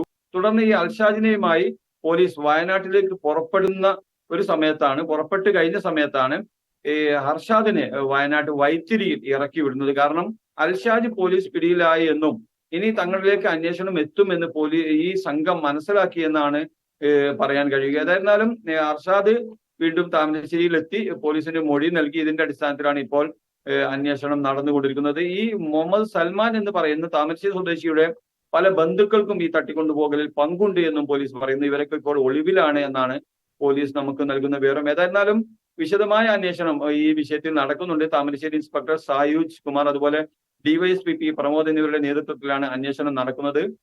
ഇന്ന് തന്നെ 2 പേരുടെ അറസ്റ്റ് രേഖപ്പെടുത്തുമെന്നുള്ള ഒരു വിവരവും നമുക്ക് ലഭിക്കുന്നുണ്ട്. ശരി, ശ്രമം അത് നടക്കുന്നുണ്ടോ പോലീസിന്റെ ഭാഗത്തു നിന്നും? തീർച്ചയായും അന്വേഷണം നടക്കുന്നുണ്ട്. 2 പേരെ ചോദ്യം ചെയ്തു വരികയാണ്. ഈ 2 പേർക്കും കൃത്യമായ പങ്കുണ്ട് എന്ന് തന്നെയാണ് പോലീസ് വിശദീകരിക്കുന്നത്. അതുകൊണ്ട് തന്നെ ഇവരുടെ അറസ്റ്റ് രേഖപ്പെടുത്തൽ ഉടനെ ഉണ്ടാവുമെന്ന് നമുക്ക് മനസ്സിലാവുന്നു. മറ്റു ചില ആളുകളെയും പോലീസ് നിരവധി പേരെ ഇന്നലെയും കഴിഞ്ഞ ദിവസങ്ങളിലൊക്കെ തന്നെ കസ്റ്റഡിയിൽ ചോദ്യം ചെയ്തിരുന്നു. എന്നാൽ കൃത്യമായ പങ്കുണ്ട് എന്ന് ഉറപ്പായ ആളുകളെ മാത്രമാണ് അറസ്റ്റ് രേഖപ്പെടുത്തിയിരിക്കുന്നത്. ഇത്തരത്തിലുള്ള 2 പേരാണ് ഇപ്പോൾ കസ്റ്റഡിയിലുള്ളത്. ഇവരുടെ അറസ്റ്റ് വൈകാതെ തന്നെ കാണിക്കുമെന്നാണ് നമുക്ക് മനസ്സിലാക്കാൻ കഴിയുന്നത്. ശരി, സിദ്ദിഖ് പന്നൂരാണ് വിശദമായ വിവരങ്ങൾ നൽകിയത്. പൂക്കോട് വെറ്റിനറി സർവകലാശാല വിദ്യാർത്ഥിയായിരുന്ന സിദ്ധാർത്ഥന്റെ മരണത്തെക്കുറിച്ച് അന്വേഷിക്കാൻ ഗവർണർ ആരിഫ് മുഹമ്മദ് ഖാൻ നിയോഗിച്ച കമ്മീഷൻ ഇന്ന് റിപ്പോർട്ട് നൽകും. ഹൈക്കോടതി റിട്ടയർഡ് ജഡ്ജ് എ ഹരിപ്രസാദാണ് അന്വേഷണ കമ്മീഷൻ. റിട്ടയർഡ് ഡിവൈഎസ്പി VG കുഞ്ഞനും അന്വേഷണത്തിൽ അദ്ദേഹത്തെ സഹായിച്ചു. മരണകാരണങ്ങൾ കണ്ടെത്തുന്നതിന് പുറമെ ഇത്തരം സംഭവങ്ങൾ ആവർത്തിക്കാതിരിക്കാനുള്ള ശുപാർശകളും റിപ്പോർട്ടിന്റെ ഭാഗമായി ഉണ്ടാകും.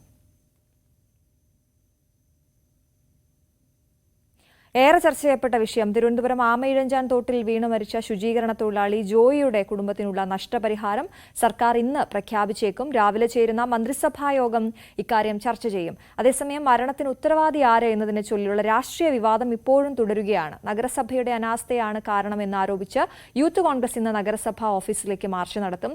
റെയിൽവേയാണ് ഉത്തരവാദിയെന്നും റെയിൽവേ നഷ്ടപരിഹാരം നൽകണമെന്നും ഡിവൈഎഫ്ഐയും ആവശ്യപ്പെടുന്നു. റെയിൽവേ സ്റ്റേഷനിലേക്ക് ഡിവൈഎഫ്ഐ ഇന്ന് മാർച്ച് നടത്തുന്നുണ്ട്.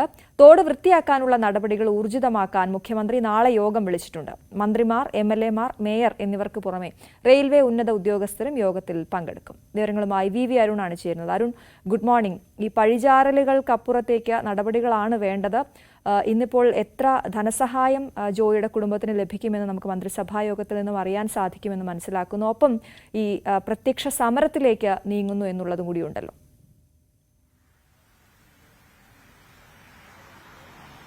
അശ്വതി, മന്ത്രിസഭായോഗം ഇന്ന് ഈ വിഷയം ചർച്ച ചെയ്യും. നേരത്തെ തന്നെ 2 തവണ മന്ത്രി വി ശിവൻകുട്ടി ജോയിയുടെ കുടുംബത്തിന് സർക്കാർ ധനസഹായം നൽകും, അവിടെ സന്ദർശിച്ച മേയർ ജോയിയുടെ ആശ്രിതരിൽ ഒരാൾക്ക് ജോലി നൽകുമെന്ന കാര്യവും ഉറപ്പു നൽകിയിരുന്നു. അത്തരം കാര്യങ്ങൾ ഇന്ന് മന്ത്രിസഭായോഗം പരിഗണിക്കും. ജോയിയുടെ കുടുംബത്തിന് സാമ്പത്തിക സഹായം നൽകുമെന്ന് ഉറപ്പാണ്. ജോലിയുടെ കാര്യത്തിലും മന്ത്രിസഭായോഗം തീരുമാനമെടുത്തേക്കും. ഏതായാലും റെയിൽവേ വലിയ സാമ്പത്തിക സഹായമൊന്നും ജോയിക്ക് നൽകില്ലെന്ന് ഏറെക്കുറെ ഉറപ്പായിരിക്കും. ഇന്നലെ റെയിൽവേ ഡിവിഷണൽ മാനേജറുടെ വാർത്താ സമ്മേളനത്തിൽ അദ്ദേഹം ജോയി ശുചീകരണ കരാർ തൊഴിലാളിയാണ്, അതുകൊണ്ട് തന്നെ സാമ്പത്തിക സഹായത്തിന്റെ കാര്യത്തിൽ നിലവിലെ നിയമങ്ങൾ അനുസരിച്ച് മാത്രമേ മുന്നോട്ട് പോകാൻ കഴിയൂ എന്ന് പറഞ്ഞ് കൈയൊഴിഞ്ഞിരുന്നു. അതുകൊണ്ട് തന്നെ റെയിൽവേയുടെ ഭാഗത്തുനിന്ന് കാര്യമായ സഹായം പ്രതീക്ഷിക്കേണ്ട. സംസ്ഥാന സർക്കാരിന്റെ സഹായമാണ് പ്രധാനമായും ജോയിയുടെ കുടുംബത്തിന് ഇനി ആശ്രയമാവുക. ഇന്ന് മന്ത്രിസഭാ യോഗത്തിൽ ആ കാര്യത്തിൽ തീരുമാനമുണ്ടാകുമ്പോൾ തന്നെയാണ് പ്രതീക്ഷിക്കപ്പെടുന്നത്. മന്ത്രി ഉൾപ്പെടെയുള്ള അക്കാര്യം നേരത്തെ പറഞ്ഞിരുന്നു. അത് മന്ത്രിസഭാ യോഗത്തിന്റെ അജണ്ടയിൽ ഉൾപ്പെടുത്തിയെന്ന കാര്യമാണ് ഇനി അറിയേണ്ടത്. ഏതായാലും ഇന്ന് രാവിലെ 10 മണിക്ക് മന്ത്രിസഭാ യോഗം ചേരും. ആ യോഗത്തിൽ തീരുമാനമുണ്ടാകാൻ തന്നെയാണ് സാധ്യത. മറ്റൊരു പ്രധാനപ്പെട്ട കാര്യം, ജോയിയുടെ മരണത്തിന് ഉത്തരവാദി ആര് എന്നതിനെ ചൊല്ലിയുള്ള രാഷ്ട്രീയ വിവാദം വീണ്ടും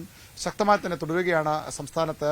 ആദ്യഘട്ടം മുതൽ അത്തരമൊരു ആരോപണ പ്രത്യാരോപണങ്ങൾ ഉണ്ടായിരുന്നു. നഗരസഭയുടെ ഉത്തരവാദിത്തമാണ് മാലിന്യ നിർമ്മാർജ്ജനം. അതുകൊണ്ട് തന്നെ നഗരസഭയുടെ ഭാഗത്ത് വീഴ്ചയുണ്ടായി എന്ന വിമർശനം ശക്തമാണ്. എന്നാൽ അങ്ങനെയല്ല, റെയിൽവേയുടെ ഭൂമിയിലെ റെയിൽവേയുടെ ഭാഗത്ത് ശുചീകരണം നടത്തേണ്ട ഉത്തരവാദിത്തം റെയിൽവേക്കാണ്. അതിൽ നഗരസഭ പലതവണ ആവശ്യപ്പെട്ടിട്ടും അവർ വീഴ്ച വരുത്തിയതാണ് ഇത്തരമൊരു ദുരന്തത്തിന് കാരണമെന്ന് നഗരസഭയും സർക്കാരുമൊക്കെ നിലപാടെടുക്കുന്നു.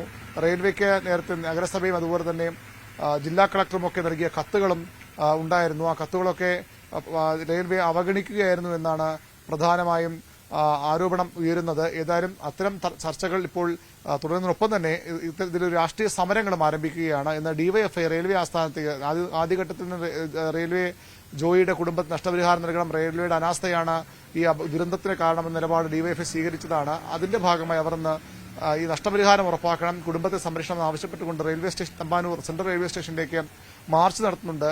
യൂത്ത് കോൺഗ്രസും സമരരംഗത്താണ്. നഗരസഭയ്ക്കെതിരെയാണ് അവരുടെ പ്രധാന ആരോപണം. നഗരസഭയുടെ വീഴ്ചയാണ് ഇത്തരമൊരു ദുരന്തത്തിലേക്ക് കൊണ്ട് കാര്യങ്ങൾ എത്തിച്ചത്.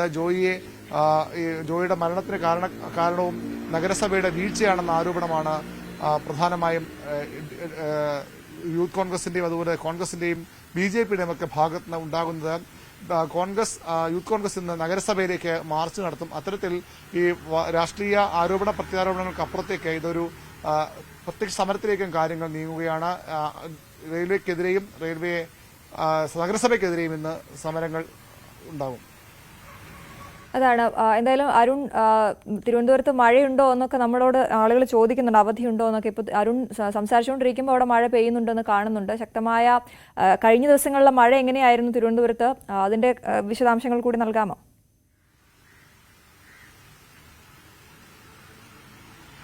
മറ്റു ജില്ലകളെ അപേക്ഷിച്ച് തിരുവനന്തപുരത്ത് മഴ കുറവാണ്. എങ്കിലും മൂടിക്കെട്ടിയ അന്തരീക്ഷവും ഇടവിട്ടുള്ള ചെറിയ മഴയും തലസ്ഥാനത്തുമുണ്ട്. ഇന്നലെ വലിയൊരു അപകടം തലസ്ഥാനത്തും നടന്നിരുന്നു. അത് വഴയിലേക്ക് സമീപം ആറാങ്കല്ലിലാണ്. അവിടെ ഒരു കാറിലേക്ക് മരച്ചില്ല ഒടിഞ്ഞു വീണ്, മരത്തിന്റെ വലിയൊരു ഭാഗം തന്നെ, ചില്ലെന്ന് പറയാൻ കഴിയും, ഒരു ഭാഗം തന്നെ ഒടിഞ്ഞു വീണ് ഒരു സ്ത്രീ മരിച്ചിരുന്നു. അവരുടെ കുപ്പം ഉണ്ടായിരുന്ന ആൾ ഗുരുതര പരിക്കുള്ള ചികിത്സയിലുമാണ്. വലിയ ഇത്തരത്തിൽ ശക്തമായ കാറ്റും ഇടയ്ക്കെങ്കിലും ശക്തമായ മഴയും പല സ്ഥലങ്ങളിലുമുണ്ട്. തലസ്ഥാനത്തെ പ്രധാന വിനോദസഞ്ചാര കേന്ദ്രമായ പൊന്മുടി അനിശ്ചിതകാലത്തേക്ക് അടച്ചിട്ടിരിക്കുകയാണ്. അവിടെയും ഇത്തരം പ്രശ്നങ്ങൾ, ജലദൗർബല്യവും അതുപോലെ തന്നെ വൈദ്യുതി മുടക്കവും ഒക്കെ കാരണമാണ് പറഞ്ഞെങ്കിലും മഴയുടെ ഒരു കാരണം കൂടി അതിലുണ്ട്. പൊന്മുടി അനിശ്ചിതകാലത്തേക്ക് ഇന്നലെ ജില്ലാ ഭരണകൂടം അടച്ചിട്ടിരിക്കുകയാണ്. അത്തരത്തിൽ തലസ്ഥാനത്തും മഴ മറ്റ് ജില്ലകളെ അപേക്ഷിച്ച് വടക്കൻ ജില്ലകളെ അപേക്ഷിച്ച് മഴ കുറവാണെങ്കിൽ പോലും ഇവിടെയും മഴയുണ്ട്. ഇടവിട്ട് ശക്തമായ മഴ പെയ്യുന്നുണ്ട്, ശക്തമായ കാറ്റ്. ഇന്നലെ വൈകുന്നേരമൊക്കെ ശക്തമായ കാറ്റുണ്ട്. നമുക്കറിയാം തലസ്ഥാനത്തെ ഏറ്റവും പ്രധാനപ്പെട്ട പ്രശ്നം ചെറിയ മഴ പെയ്താൽ പോലും വെള്ളം കയറുന്ന നഗരമാണ്. അതുകൊണ്ട് തന്നെ ഏത് നിമിഷവും ഒരു മഴ പെയ്താൽ അത്ര ഒരു ഭീതി ജനങ്ങൾക്കൊണ്ട്. പ്രത്യേകിച്ച് ഇപ്പോൾ ആമേലഞ്ചാൻ തോടിന്റെ ദുരവസ്ഥയൊക്കെ നമ്മൾ കഴിഞ്ഞ കുറേ ദിവസങ്ങളായി കാണുന്നതാണ്. ആമേലഞ്ചാൻ തോട് സുഗമമായി ഒഴുകിയാൽ മാത്രമേ തലസ്ഥാനത്തെ വെള്ളക്കെട്ടിന് പരിഹാരമുണ്ടാവുകയുള്ളൂ. അതിനുള്ള നടപടികൾ ഇപ്പോൾ സ്വാഭാവികമായും നഗരസഭയും മറ്റ് ഏജൻസികളും ചെയ്യുമെന്ന് പ്രതീക്ഷിക്കാം. അത്തരം ചില മാലിന്യ നീക്കങ്ങൾ ഊർജിതമാക്കാനുള്ള നടപടികൾ നമ്മൾ ഇന്നലെ റിപ്പോർട്ട് ചെയ്തിരുന്നു. അത്തരം നടപടികൾ തുടരാൻ തന്നെയാണ് സാധ്യത. ശരി, VV അരുണാണ് തിരുവനന്തപുരത്ത് നിന്നും വിശദവിവരങ്ങൾ നൽകിയത്. കോഴിക്കോട് ജില്ലയിലെ ഏറ്റവും പഴക്കം ചെന്ന വിദ്യാലയങ്ങളിലൊന്നാണ് ഗണപത് UP സ്കൂൾ. ആ സ്കൂൾ അടച്ചുപൂട്ടിയിരിക്കുകയാണ്. പൊതുവിദ്യാഭ്യാസം ശക്തിപ്പെടുത്തൽ ഇടത് സർക്കാരിന്റെ നയമെന്ന് ആവർത്തിച്ച് വ്യക്തമാക്കുമ്പോഴാണ് ഒരു കാലത്ത് സാധാരണക്കാരന്റെ അത്താണിയായിരുന്ന ഈ എയ്ഡഡ് വിദ്യാലയം അടച്ചുപൂട്ടിയത്. തിങ്ങി നിറഞ്ഞ ക്ലാസ് മുറികൾ, പഠിച്ചിറങ്ങിയ നൂറുകണക്കിന് വിദ്യാർത്ഥികൾ. ഗണപത്തിന്റെ 138 വർഷങ്ങൾക്ക് പറയാൻ കഥകൾ ഏറെയുണ്ട്. നഗരത്തിലെ തിരക്കേറിയ ഡോക്ടർമാർ, എഞ്ചിനീയർമാർ, അഭിഭാഷകർ, സർക്കാർ ജീവനക്കാർ തുടങ്ങി കോഴിക്കോടിന്റെ വികസനത്തിനായി ഈ സ്കൂളിന്റെ സംഭാവനകൾ ഏറെയാണ്. നടൻ കുതിരവട്ടം പപ്പുവും കുഞ്ഞാണ്ടിയും ഇവിടുത്തെ വിദ്യാർത്ഥികളായിരുന്നു. സ്വകാര്യ വിദ്യാലയങ്ങൾ കൂണുപോലെ മുളച്ചുപൊന്തിയ 90കളുടെ അവസാനം മുതൽ കുട്ടികളുടെ എണ്ണം കുറഞ്ഞു തുടങ്ങിയിരുന്നു. അടിസ്ഥാന സൗകര്യങ്ങളുടെ അഭാവമായിരുന്നു പ്രധാന പരിമിതി. സർക്കാരിന്റെ പൊതുവിദ്യാഭ്യാസ സംരക്ഷണ പദ്ധതികളിലൊന്നും സ്കൂളിനെ ഉൾപ്പെടുത്തിയില്ല. ഈ വർഷം 5 കുട്ടികളാണ് സ്കൂളിൽ അവശേഷിച്ചത്.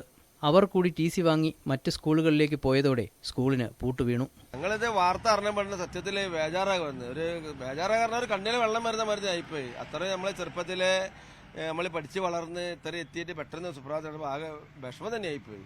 പിന്നെ എത്രയോ മാഷുമാർ ടീച്ചർമാരൊക്കെ വളരെ വളരെ ഭംഗിയോടുകൂടി നമ്മളോട് പെരുമാറിയിട്ടുണ്ട്. അത്രയും നല്ല സ്കൂളാണ് ഗണപതി സ്കൂൾ എന്ന് പറഞ്ഞാൽ അത്രയും വേണ്ടപ്പെട്ട നമുക്ക് ഇതുള്ള അത് കേട്ടപ്പോൾ ഭയങ്കര ഒരു വിഷമമായിപ്പോയി.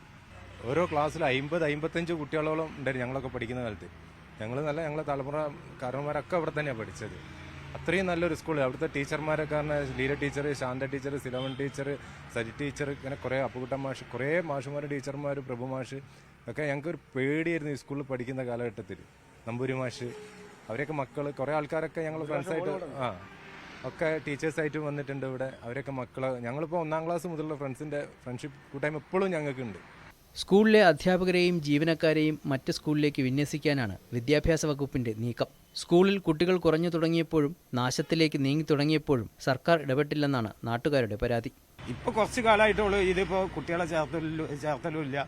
ചേർത്താന്ന് പറഞ്ഞിട്ടുണ്ടെങ്കിൽ കുട്ടികൾക്ക് ഇവിടുത്തെ ഈ ശോചനീയാവസ്ഥ കണ്ടിട്ട് തന്നെ രക്ഷിതാക്കൾ എല്ലാ സ്കൂളുകളും നല്ല രീതിയിലാകുമ്പോൾ ഇങ്ങനെ കിടക്കുന്ന ഒരു സ്കൂളിലേക്ക് എങ്ങനെയാണ് കുട്ടികളെ പറഞ്ഞേക്കുക എന്നുള്ള ആ ഒരു ബുദ്ധിമുട്ടുകൊണ്ട് മാത്രമാണ് ഇതിപ്പോൾ ഇങ്ങനെ കിടക്കേണ്ട ഒരു അവസ്ഥ വന്നത്.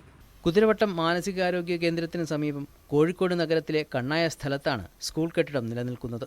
വിദേശത്തുള്ള സ്കൂൾ ഉടമകൾ വാണിജ്യ ആവശ്യങ്ങൾക്കായി സ്കൂൾ സ്ഥലം വിൽക്കുന്നതിനായാണ് കരുക്കൾ നീക്കുന്നതെന്നും നാട്ടുകാർ പറയുന്നു. ന്യൂസ് 18 കോഴിക്കോട്. ഇന്ത്യൻ നാവികസേനയുടെ അഭിമാനമായിരുന്ന അന്തർവാഹിനി കപ്പൽ INS സിന്ധുരാജിനെ ഓർമ്മ. 35 വർഷം നാവികസേനയുടെ ഭാഗമായിരുന്ന മുങ്ങിക്കപ്പൽ ഡീകമ്മീഷന് ശേഷം പൊളിക്കാനായി കണ്ണൂർ അഴീക്കൽ സിൽക്ക് യാർഡിൽ എത്തിച്ചു. മുങ്ങിക്കപ്പൽ പൊളിക്കാനായി അഴീക്കലിലെത്തിയത് കേരള സർക്കാരിന് കീഴിലുള്ള പൊതുമേഖലാ സ്ഥാപനമായ സിൽക്കിനും ചരിത്ര നേട്ടമായി. 2 വർഷം മുമ്പ് ഡീകമ്മീഷൻ ചെയ്ത INS സിന്ധുരാജ് വിശാഖപട്ടണം തുറമുഖത്തു നിന്നാണ് അഴീക്കൽ സിൽക്ക് യാർഡിൽ എത്തിയത്. പ്രധാനമന്ത്രിയുടെ CNS റോളിംഗ് ട്രോഫി നേടിയ ഏക മുങ്ങിക്കപ്പലാണ് INS സിന്ധുരാജ്. കാലപ്പഴക്കമെത്തിയ കപ്പലുകൾ പൊളിക്കുന്നതിൽ 40 വർഷത്തെ പാരമ്പര്യമുള്ള സ്റ്റീൽ ഇൻഡസ്ട്രീസ് കേരള ലിമിറ്റഡിൽ ആദ്യമായാണ് അന്തർവാഹിനി എത്തുന്നത്. ഇത് അഭിമാനകരമായ നേട്ടമാണെന്ന് ചെയർമാൻ മുഹമ്മദ് ഇക്ബാലും MD TG ഉല്ലാസ് കുമാറും പറഞ്ഞു. നാവികസേനയുടെ ചരിത്രത്തിൽ ആദ്യമായിട്ടാണ് ഇന്നോവേഷനുള്ള CNS റോളിംഗ് ട്രോഫി ഇന്ത്യയുടെ പ്രൈം മിനിസ്റ്റർ നൽകിയ ഏക അന്തർവാഹിനിയാണ് ഈ സിന്ധു ധ്വജ്. 1986-നും 2000-നും ഇടയിൽ റഷ്യയിൽ നിന്ന് വാങ്ങിയ കിലോ ക്ലാസ് അന്തർവാഹിനിയാണ്. നാവികസേനയിലെ യാത്രയിലുടനീളം ഈ അന്തർവാഹിനി സ്വദേശീവൽക്കരണത്തിൻ്റെയും ഇന്ത്യൻ നാവികസേനയുടെയും ആത്മനിർഭരത കൈവരിക്കുവാനുള്ള ശ്രമങ്ങളുടെയും പതാകവാഹികയായിരുന്നു. അന്തർവാഹിനി ആയതുകൊണ്ട് പൊളിക്കുന്നതിന് വളരെയേറെ ബുദ്ധിമുട്ടുകളുണ്ടെങ്കിലും വർഷങ്ങളായി കപ്പൽ പൊളിക്കുന്നതിനുള്ള സിൽക്കിന്റെ പരിചയം ഉൾപ്പെടുത്തി ഏകദേശം 6 മാസം കൊണ്ട് പൊളിക്കൽ പൂർത്തിയാക്കാവുന്നതാണ് ഇപ്പോൾ കരുതുന്നത്. 6 മാസം കൊണ്ട് കപ്പൽ പൂർണ്ണമായും പൊളിക്കും. ഇതുവഴി സിൽക്കിന് 50 ലക്ഷം രൂപ ലാഭമുണ്ടാകും. ഇതുവരെ ചെറുതും വലുതുമായി 60ഓളം കപ്പലുകളാണ് അഴീക്കൽ സിൽക്കിൽ പൊളിച്ചത്. പൊതുമേഖലാ സ്ഥാപനമായ അഴീക്കൽ സിൽക്കിൽ ബോട്ട്, കപ്പൽ തുടങ്ങിയവയുടെ നിർമ്മാണവും ഉണ്ട്. ന്യൂസ് 18 കണ്ണൂർ. മറ്റു വാർത്തകളിലേക്ക് എത്താം ഇടവേളയ്ക്ക് ശേഷം.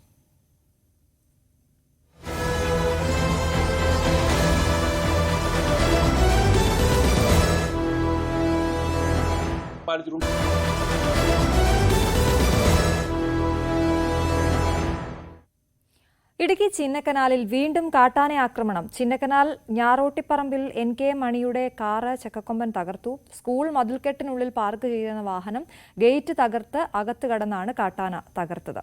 ആ കാറിന്റെ ദൃശ്യങ്ങളാണ് നമ്മൾ കാണുന്നത്. കൂടുതൽ വിവരങ്ങളുമായി പ്രിൻസ് ജെയിംസ് ചേരുന്നു. പ്രിൻസ്, എപ്പോഴായിരുന്നു ചക്കക്കൊമ്പൻ എത്തിയതും ഈ ആക്രമണം നടത്തിയതും?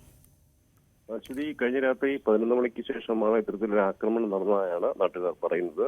ഈ മേഖലയിലേക്ക് എത്തിയ ചക്കക്കൊമ്പൻ സ്കൂളിന്റെ ഗേറ്റ് കടന്ന് ഈ ഗേറ്റിന് സ്കൂൾ പരിസരത്ത് പാർക്ക് ചെയ്തിരുന്ന വാഹനം ആക്രമിക്കുകയായിരുന്നു. ഈ ഒരു ടാക്സി വാഹനമാണ്. ചിന്നക്കനാൽ സ്വദേശിയായ മണിയുടെ ഉടമസ്ഥയിലുള്ള മണി ഓടിക്കുന്ന ടാക്സി വാഹനമാണ്. അയാളുടെ ഉപജീവന മാർഗമാണ് ഈ ടാക്സി വാഹനം. എന്തായാലും വാഹനം ഒരു പൂർണ്ണമായി ഉപയോഗശൂന്യമായ ഒരു അവസ്ഥയിലേക്ക് മാറിയിരിക്കുന്നു. ഏതാനും ദിവസങ്ങളായി ചക്കക്കൊമ്പന്റെയും മുറിവാലിന്റെയും ഒക്കെ സാന്നിധ്യം ജനവാസ മേഖലയിലുണ്ട്. കഴിഞ്ഞ ദിവസം പൂപ്പാറ ടൗണിലേക്ക് സമീപമടക്കം മുറിവാലിന് എത്തുന്ന ഒരു സാഹചര്യം ഉണ്ടായിരുന്നു. അതോടൊപ്പം തന്നെ ചക്കക്കൊമ്പനും ചിന്നക്കനാൽ മേഖലയിൽ കഴിഞ്ഞ കുറച്ച് ദിവസങ്ങളായി എത്തുന്നുണ്ട്. ഏതാനും മാസങ്ങളായി, അതായത് വേനൽക്കാലത്തിന് ശേഷം ആനയുടെ ശല്യത്തിന് അല്പം കുറവുണ്ടായെങ്കിൽ പോലും വീണ്ടും ഇപ്പോൾ കാട്ടാനകൾ ജനവാസ മേഖലയിലേക്ക് എത്തുന്ന സാഹചര്യമാണ് ഇടുക്കിയിലുള്ളത്. അശ്വതി, ശരി, വീണ്ടും ചക്കക്കൊമ്പന്റെ ആക്രമണം ഉണ്ടായിരിക്കുന്നു എന്നുള്ളതാണ്. ആ കാറ് കാണുമ്പോൾ നമുക്കറിയാം, പ്രിൻസ് സൂചിപ്പിച്ചതുപോലെ ഒരാളുടെ ഉപജീവന മാർഗ്ഗമാണ്. ഒരു രാത്രി ഇരുട്ടി വെളുക്കുമ്പോഴേക്കും അത് ഇല്ലാതായിരിക്കുന്നു. ഇനി എത്ര രൂപ മുടക്കിയാലായിരിക്കും ആ കാറ് പഴയപടിയാവുക? ഈ കാട്ടാന ആക്രമണം അത്രത്തോളം ഗൗരവമുള്ള വിഷയമാണ് എന്നുള്ളതാണ് ഈ സമയത്ത് അധികാരികളോട് പറയാനുള്ളത്. പ്രിൻസാണ് വിവരങ്ങൾ നൽകിയത്. KCA cricket coach M. മനുവിനെതിരെ അന്വേഷണം ആവശ്യപ്പെട്ട പീഡനത്തിനിരയായ പെൺകുട്ടികളുടെ മാതാപിതാക്കൾ നൽകിയ ഹർജി ഹൈക്കോടതി ഇന്ന് പരിഗണിക്കും. ക്രൈംബ്രാഞ്ചിലെ DYSP റാങ്കിൽ കുറയാത്ത ഉദ്യോഗസ്ഥർ അന്വേഷിക്കണം എന്നാവശ്യപ്പെട്ടാണ് ഹർജി. മനുവിനെതിരെ നേരത്തെയും പരാതിയുണ്ടെങ്കിലും പോലീസ് കൃത്യമായ അന്വേഷണം നടത്തിയില്ലെന്നാണ് ഹർജിയിലെ ആരോപണം. ഉമ്മൻചാണ്ടിയുടെ ഓർമ്മയ്ക്ക് നാളെ ഒരാണ്ട്. വിവിധ തരത്തിലുള്ള പരിപാടികൾ സംഘടിപ്പിച്ചുകൊണ്ടാണ് പ്രിയപ്പെട്ട കുഞ്ഞുഞ്ഞിനെ നാട് ഓർമ്മിക്കുന്നത്. കേരള രാഷ്ട്രീയത്തിൽ നിറഞ്ഞു നിന്ന ഉമ്മൻചാണ്ടി ഇപ്പോഴും നികത്താനാകാത്ത വിടവാണ്.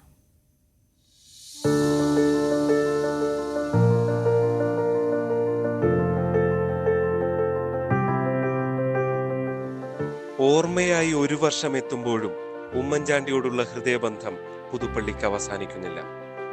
പുതുപ്പള്ളിയിലെ കല്ലറയിൽ ഇന്നും ഒഴിയാത്ത ജനപ്രവാഹമാണ്.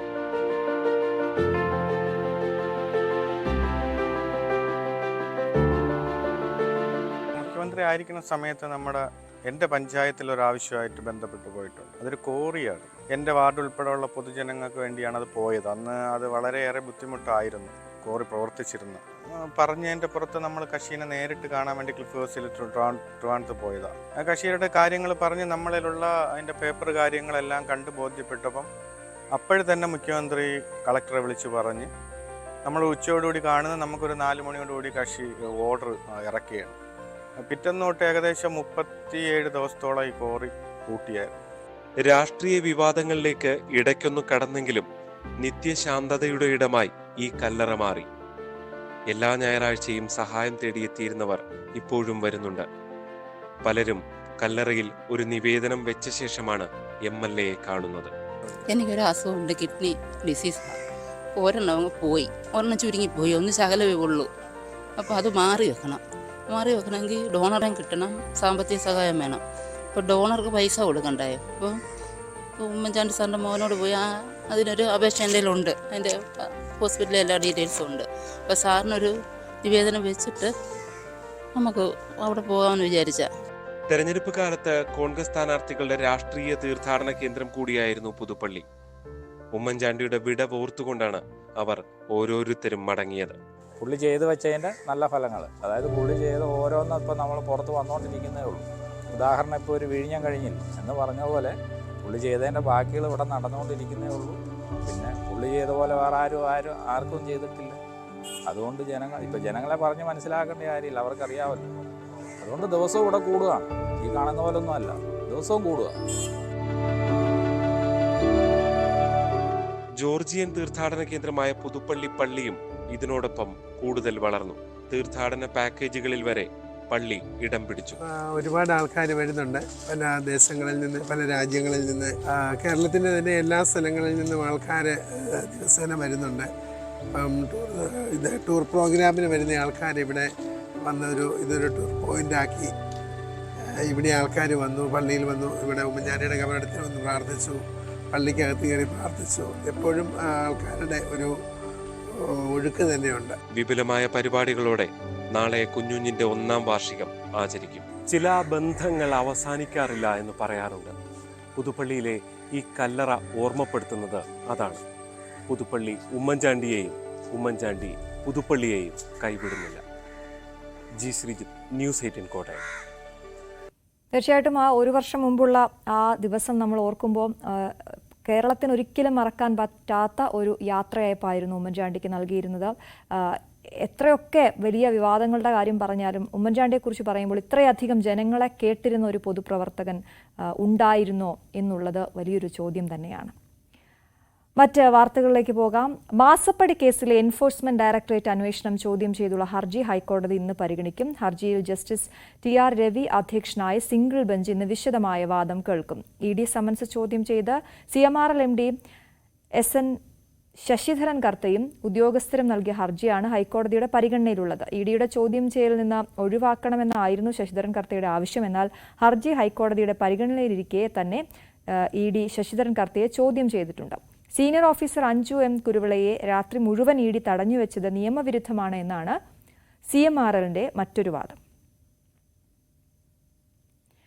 കിഫ്ബി മസാല ബോണ്ടിലെ ഫെമ നിയമലംഘനം അന്വേഷിക്കുന്ന ഇഡിയുടെ സമൻസ് ചോദ്യം ചെയ്തുള്ള ഹർജി ഇന്ന് ഹൈക്കോടതി പരിഗണിക്കും. കിഫ്ബിയുടെയും മുൻ ധനമന്ത്രി TM തോമസ് ഐസക്കിന്റെയും ഹർജികളാണ് ജസ്റ്റിസ് TR രവി അധ്യക്ഷനായ സിംഗിൾ ബെഞ്ച് പരിഗണിക്കുന്നത്. ഹർജിയിൽ ഹൈക്കോടതി കിഫ്ബിയുടെ കൂടുതൽ വാദം കേൾക്കും. ഇഡി ആവശ്യപ്പെട്ട രേഖകളെല്ലാം നൽകിയെന്നും അന്വേഷണം നിയമവിരുദ്ധമാണ് എന്നുമാണ് കിഫ്ബിയുടെ വാദം. കിഫ്ബിയുടെ വാദം പൂർത്തിയായ ശേഷം ഇഡിക്ക് വേണ്ടി ഹാജരാകുന്ന അഡീഷണൽ സോളിസിറ്റർ ജനറൽ മറുപടി വാദം ഉന്നയിക്കും. മസാല ബോണ്ടിലെ ഫെമ നിയമലംഘനം സംബന്ധിച്ച് തോമസ് ഐസക്കിന് അറിയാമായിരുന്നു എന്നാണ് ഇഡിയുടെ വാദം. ഇക്കാര്യത്തിൽ തെളിവുകൾ ഉണ്ടെന്നും തോമസ് ഐസക്കിനെ ചോദ്യം ചെയ്താൽ മാത്രമേ കൂടുതൽ വ്യക്തത വരൂ എന്നുമാണ് ഇഡിയുടെ നിലപാട്.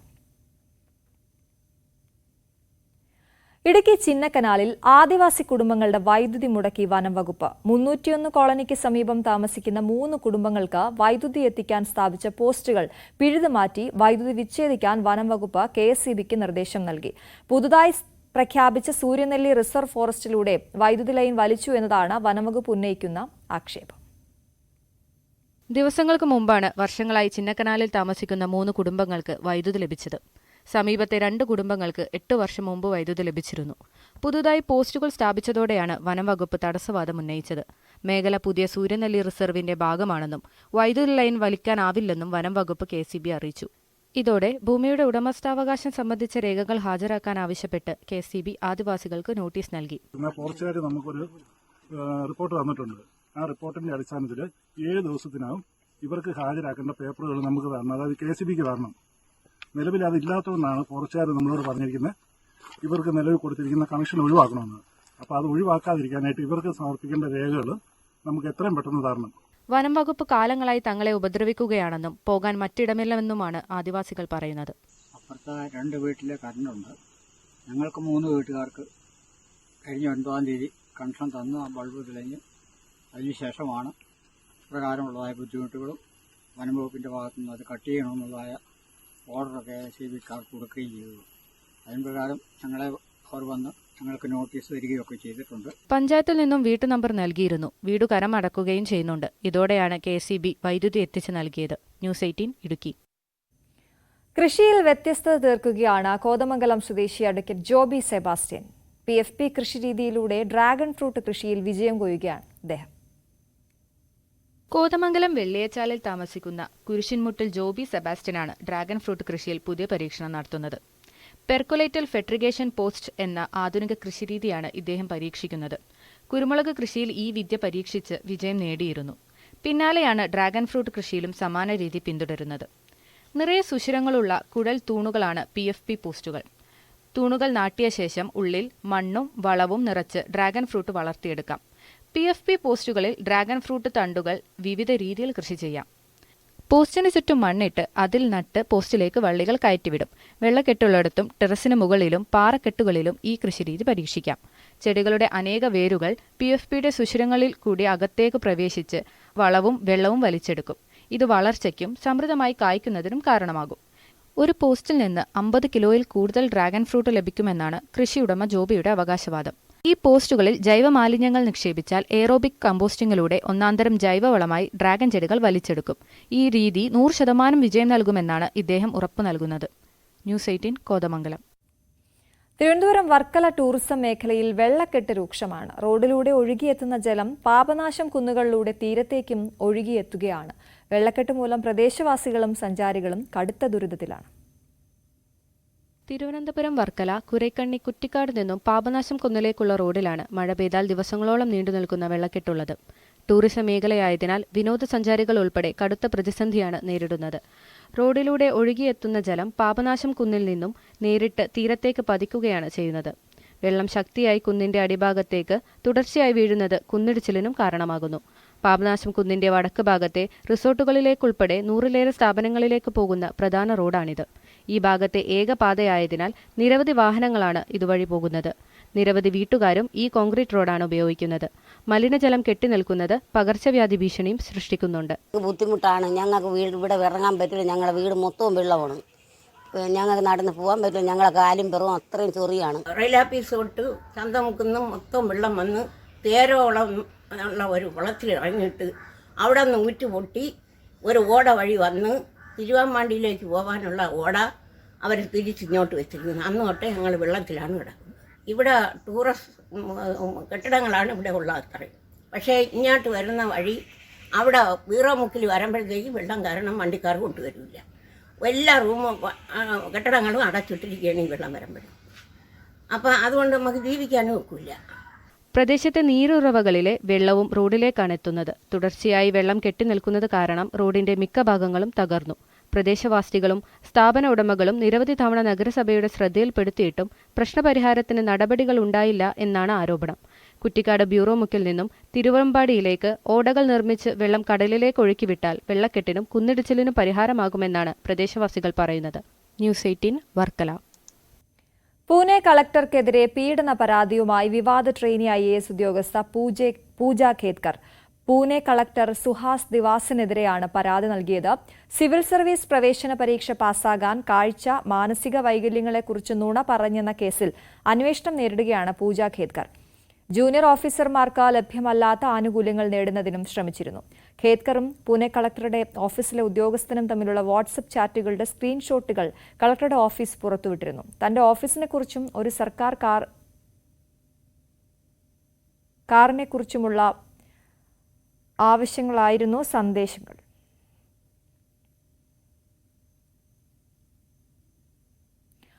മകന്റെ വിവാഹവേളയിൽ പെൺമക്കളുടെ പ്രാധാന്യത്തെക്കുറിച്ച് പറഞ്ഞ Reliance Foundation chairperson Nita Ambani, 2 കുടുംബങ്ങൾ ഒത്തുചേരുമ്പോൾ കന്യാദാനം എന്നതിന് വലിയ പ്രസക്തിയുണ്ടാവും. ഒരു കുടുംബം ഒരു മകനെയും മറ്റൊരു കുടുംബം ഒരു മകളെയും നേടുന്നു എന്ന് നിത അംബാനി പറഞ്ഞു. അനന്ത് അംബാനിയുടെയും രാധിക മെർച്ചന്റിന്റെയും കന്യാദാന ചടങ്ങിലാണ് നിത അംബാനി പെൺമക്കളുടെ പ്രാധാന്യത്തെക്കുറിച്ച് പറഞ്ഞത്. Dearest family, friends and distinguished guests from India and all around the world. Jai Shri Krishna. Namaskar and thank you for joining us in this sacred ceremony.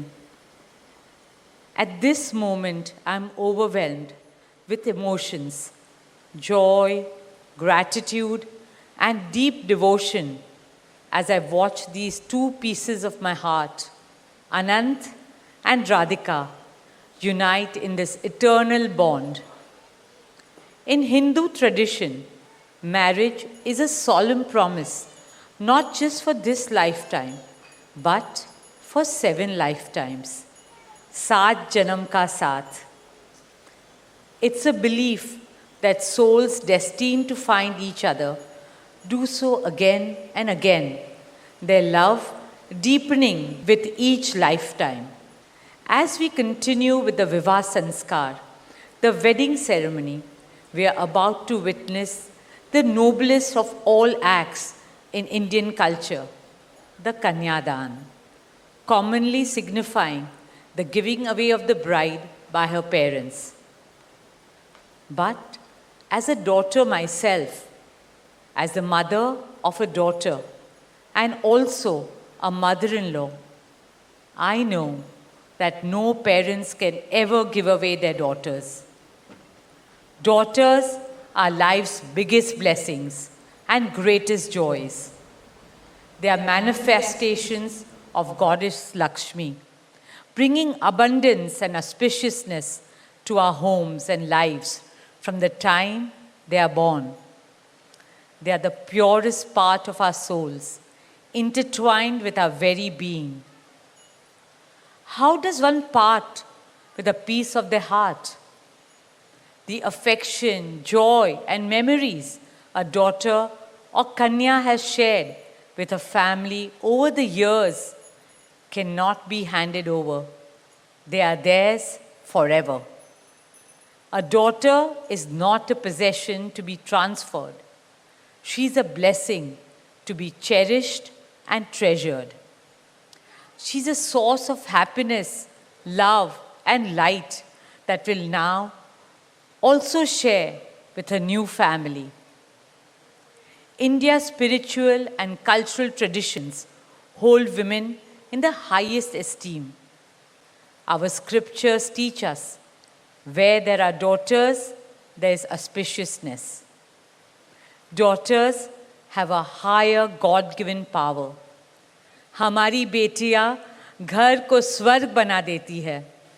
स्त्री पूजनीय है, वो जननी है, वो अन्नपूर्णा है. वो सुख, समृद्धि और ऐश्वर्य लाती है. इसलिए हम धरती को माँ कहते हैं, नदिया को माँ कहते हैं और भारत को भी भारत माँ कहते हैं. स्त्री ज्ञान है, बल है, सुख है, शांति है. इसलिए वो सरस्वती है, शक्ति है, लक्ष्मी है. स्त्री ही अनंत की अनंत चेतना है. Dearest family and friends, as we witness the Kanyadan, I wish to emphasize that Hinduism is Nitya Nutan. It is capable of constant self-renewal and self-reform with time. An Indian wedding rests on the foundation of perfect equality between Var and Kanya, between groom and bride, and also between their two families. Hence, the true cultural significance of Kanyadan is that the bride's parents accept the groom as their son and entrust his family with their precious daughter. My dearest Shaila and Viren, today you're not giving away your daughter to us. Rather, you are gaining a son and a new family. Our dearest Anant now belongs as much to you as our dearest Radhika belongs to us. Mukesh and I promise you that Radhika will always be protected as our daughter, cherished as Anand's soulmate, loved as Isha, Anand, Shloka and Akash's sister, and adored as the most doting Kaki and Mami to Prithvi, Adya, Krishna and Veda. My dearest Radhika, with open hearts and lots of love, we welcome you as the youngest Bahu of our family, as Mrs. Radhika Anant Ambani.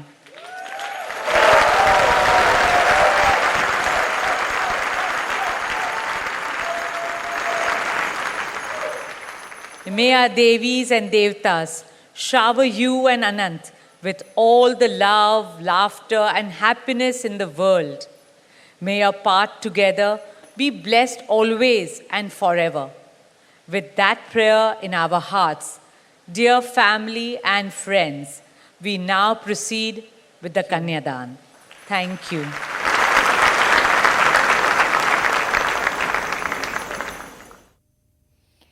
അടുത്തിടെയാണ് ബ്രിട്ടനിൽ ഭരണമാറ്റമുണ്ടായത്. ഋഷി സുനക്കിനെ തെരഞ്ഞെടുപ്പിൽ തോൽപ്പിച്ച കീർ സ്റ്റാമറും labour പാർട്ടിയും അധികാരത്തിൽ വന്നു. ആരാണ് കീർ Starmer? കാണാം the leader. ഈ റിപ്പോർട്ടോടെ മോർണിംഗ് വൈബ്സ് പൂർണ്ണമാകുന്നു. നമസ്കാരം. സൂര്യൻ അസ്തമിക്കാത്ത സാമ്രാജ്യമെന്നൊരിക്കൽ മേനി പറഞ്ഞിരുന്ന ബ്രിട്ടനിൽ ഇത് അധികാരമാറ്റത്തിന്റെ കാലമാണ്. രാജ്യത്തിന്റെ ചരിത്രത്തിൽ ആദ്യമായി അധികാരത്തിലേറിയ ഹിന്ദുവിനെയും ഇന്ത്യക്കാരനെയും കീർ സ്റ്റാർമർ എന്ന നേതാവും ലേബർ പാർട്ടിയും ബ്രിട്ടന്റെ അധികാരത്തിൽ നിന്നും പുറത്താക്കിയിരിക്കുന്നു. ഇന്ത്യ ഉൾപ്പെടെയുള്ള കോളനികളെ സ്വതന്ത്രമാക്കാൻ തീരുമാനിച്ച അതേ ലേബർ പാർട്ടി തന്നെ ബ്രിട്ടനെ ഒരു വിദേശിയുടെ അധികാരത്തിൽ നിന്നും മോചിപ്പിച്ചിരിക്കുന്നു എന്ന് വേണമെങ്കിൽ അല്പം പൊലിപ്പിച്ച് പറയാം. ഒരു തൊഴിലാളി കുടുംബത്തിൽ ജനിച്ച് പടിപടിയായി വളർന്ന് അവസരം കാത്തിരുന്ന് രാജ്യാധികാരം പിടിച്ച നേതാവാണ് സ്റ്റാർമർ. അതുകൊണ്ട് തന്നെയാണ് ഇന്ന് ലോകം അദ്ദേഹത്തെ ചർച്ച ചെയ്യുന്നത്.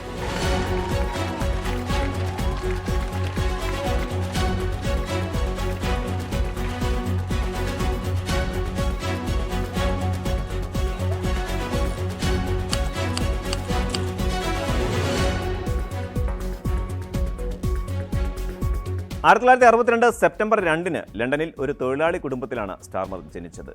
ഓക്സ്ഫഡ് പട്ടണത്തോട് ചേർന്ന സറയിലാണ് തൊഴിലാളിയായ പിതാവിനും നഴ്സായ മാതാവിനുമൊപ്പം അദ്ദേഹം തന്റെ ബാല്യം ചെലവഴിച്ചത്. രാഷ്ട്രീയത്തിൽ താൽപ്പര്യം ശക്തമായതോടെ 16-ാം വയസ്സിൽ ലേബർ പാർട്ടി യങ് സോഷ്യലിസ്റ്റിൽ ചേർന്ന് പ്രവർത്തിക്കാൻ ആരംഭിച്ചു. ഇക്കാര്യം അദ്ദേഹം തെരഞ്ഞെടുപ്പ് പ്രചാരണ വേളയിൽ ഉയർത്തിക്കാട്ടുകയും തൊഴിലാളികളുടെയും ട്രേഡ് യൂണിയനുകളുടെയും സ്വീകാര്യത പിടിച്ചുപറ്റാൻ ശ്രമിക്കുകയും ചെയ്തു. അവരോട് താൻ പ്രതിബദ്ധതയുള്ള ആളാണെന്ന് സ്റ്റാർമർ തുറന്നു പറയുകയും ചെയ്തിട്ടുണ്ട്. ദാരിദ്ര്യപൂർണമായ ജീവിതമായിരുന്നു സ്റ്റാർമറിൻ്റേത്. രോഗബാധിതനായ അമ്മയോടും 4 സഹോദരങ്ങളോടും ഒപ്പമാണ് അദ്ദേഹം തൻ്റെ കുട്ടിക്കാലം ചെലവഴിച്ചത്. അച്ഛൻ ഒരു സാധാരണ തൊഴിലാളിയായിരുന്നു. രാഷ്ട്രീയത്തിനൊപ്പം പഠനവും സജീവമാക്കി മുന്നോട്ട് കൊണ്ടുപോകുന്നതിൽ മിടുക്കനായിരുന്നു സ്റ്റാർമർ. സ്കൂൾ പഠനത്തിന് ശേഷം സ്റ്റാർമർ നിയമത്തിൽ ബിരുദം നേടി. ലീഡ്സ് യൂണിവേഴ്സിറ്റിയിൽ നിന്ന് നിയമബിരുദവും ഓക്സ്ഫോർഡ് യൂണിവേഴ്സിറ്റിയിൽ നിന്ന് സിവിൽ ലോ ബിരുദാനന്തര ബിരുദവും അദ്ദേഹം കരസ്ഥമാക്കി.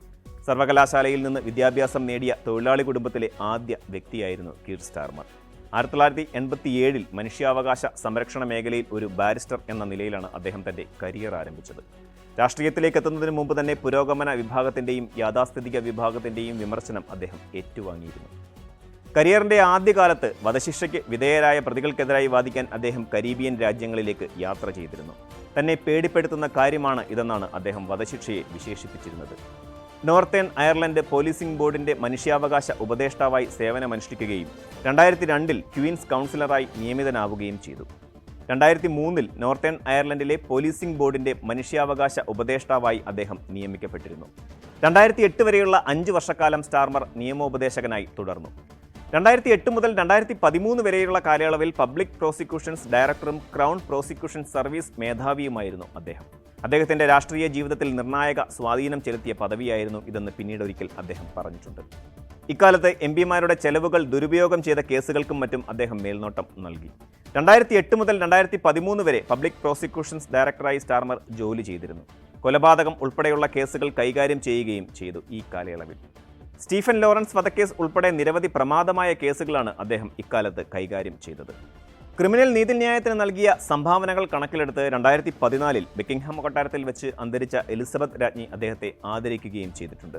എലിസബത്ത് രാജ്ഞി അദ്ദേഹത്തിന് നൈറ്റ് പദവി നൽകിയെങ്കിലും സർ കീർ സ്റ്റാർമർ എന്ന വിശേഷണം അപൂർവമായി മാത്രമേ അദ്ദേഹം ഉപയോഗിച്ചിരുന്നുള്ളൂ എന്നതും ശ്രദ്ധേയമാണ്. 2015 സ്റ്റാർമറെ തേടി നിർണായക രാഷ്ട്രീയ പദവി എത്തിയത്. ഹൗസ് ഓഫ് കോമൺസിലേക്ക് MP ആയി തെരഞ്ഞെടുക്കപ്പെട്ടു അദ്ദേഹം. ഇവിടെ നിന്നങ്ങോട്ട് ഒരു തികഞ്ഞ രാഷ്ട്രീയ നേതാവായി വളരുകയായിരുന്നു കീർ സ്റ്റാർമർ.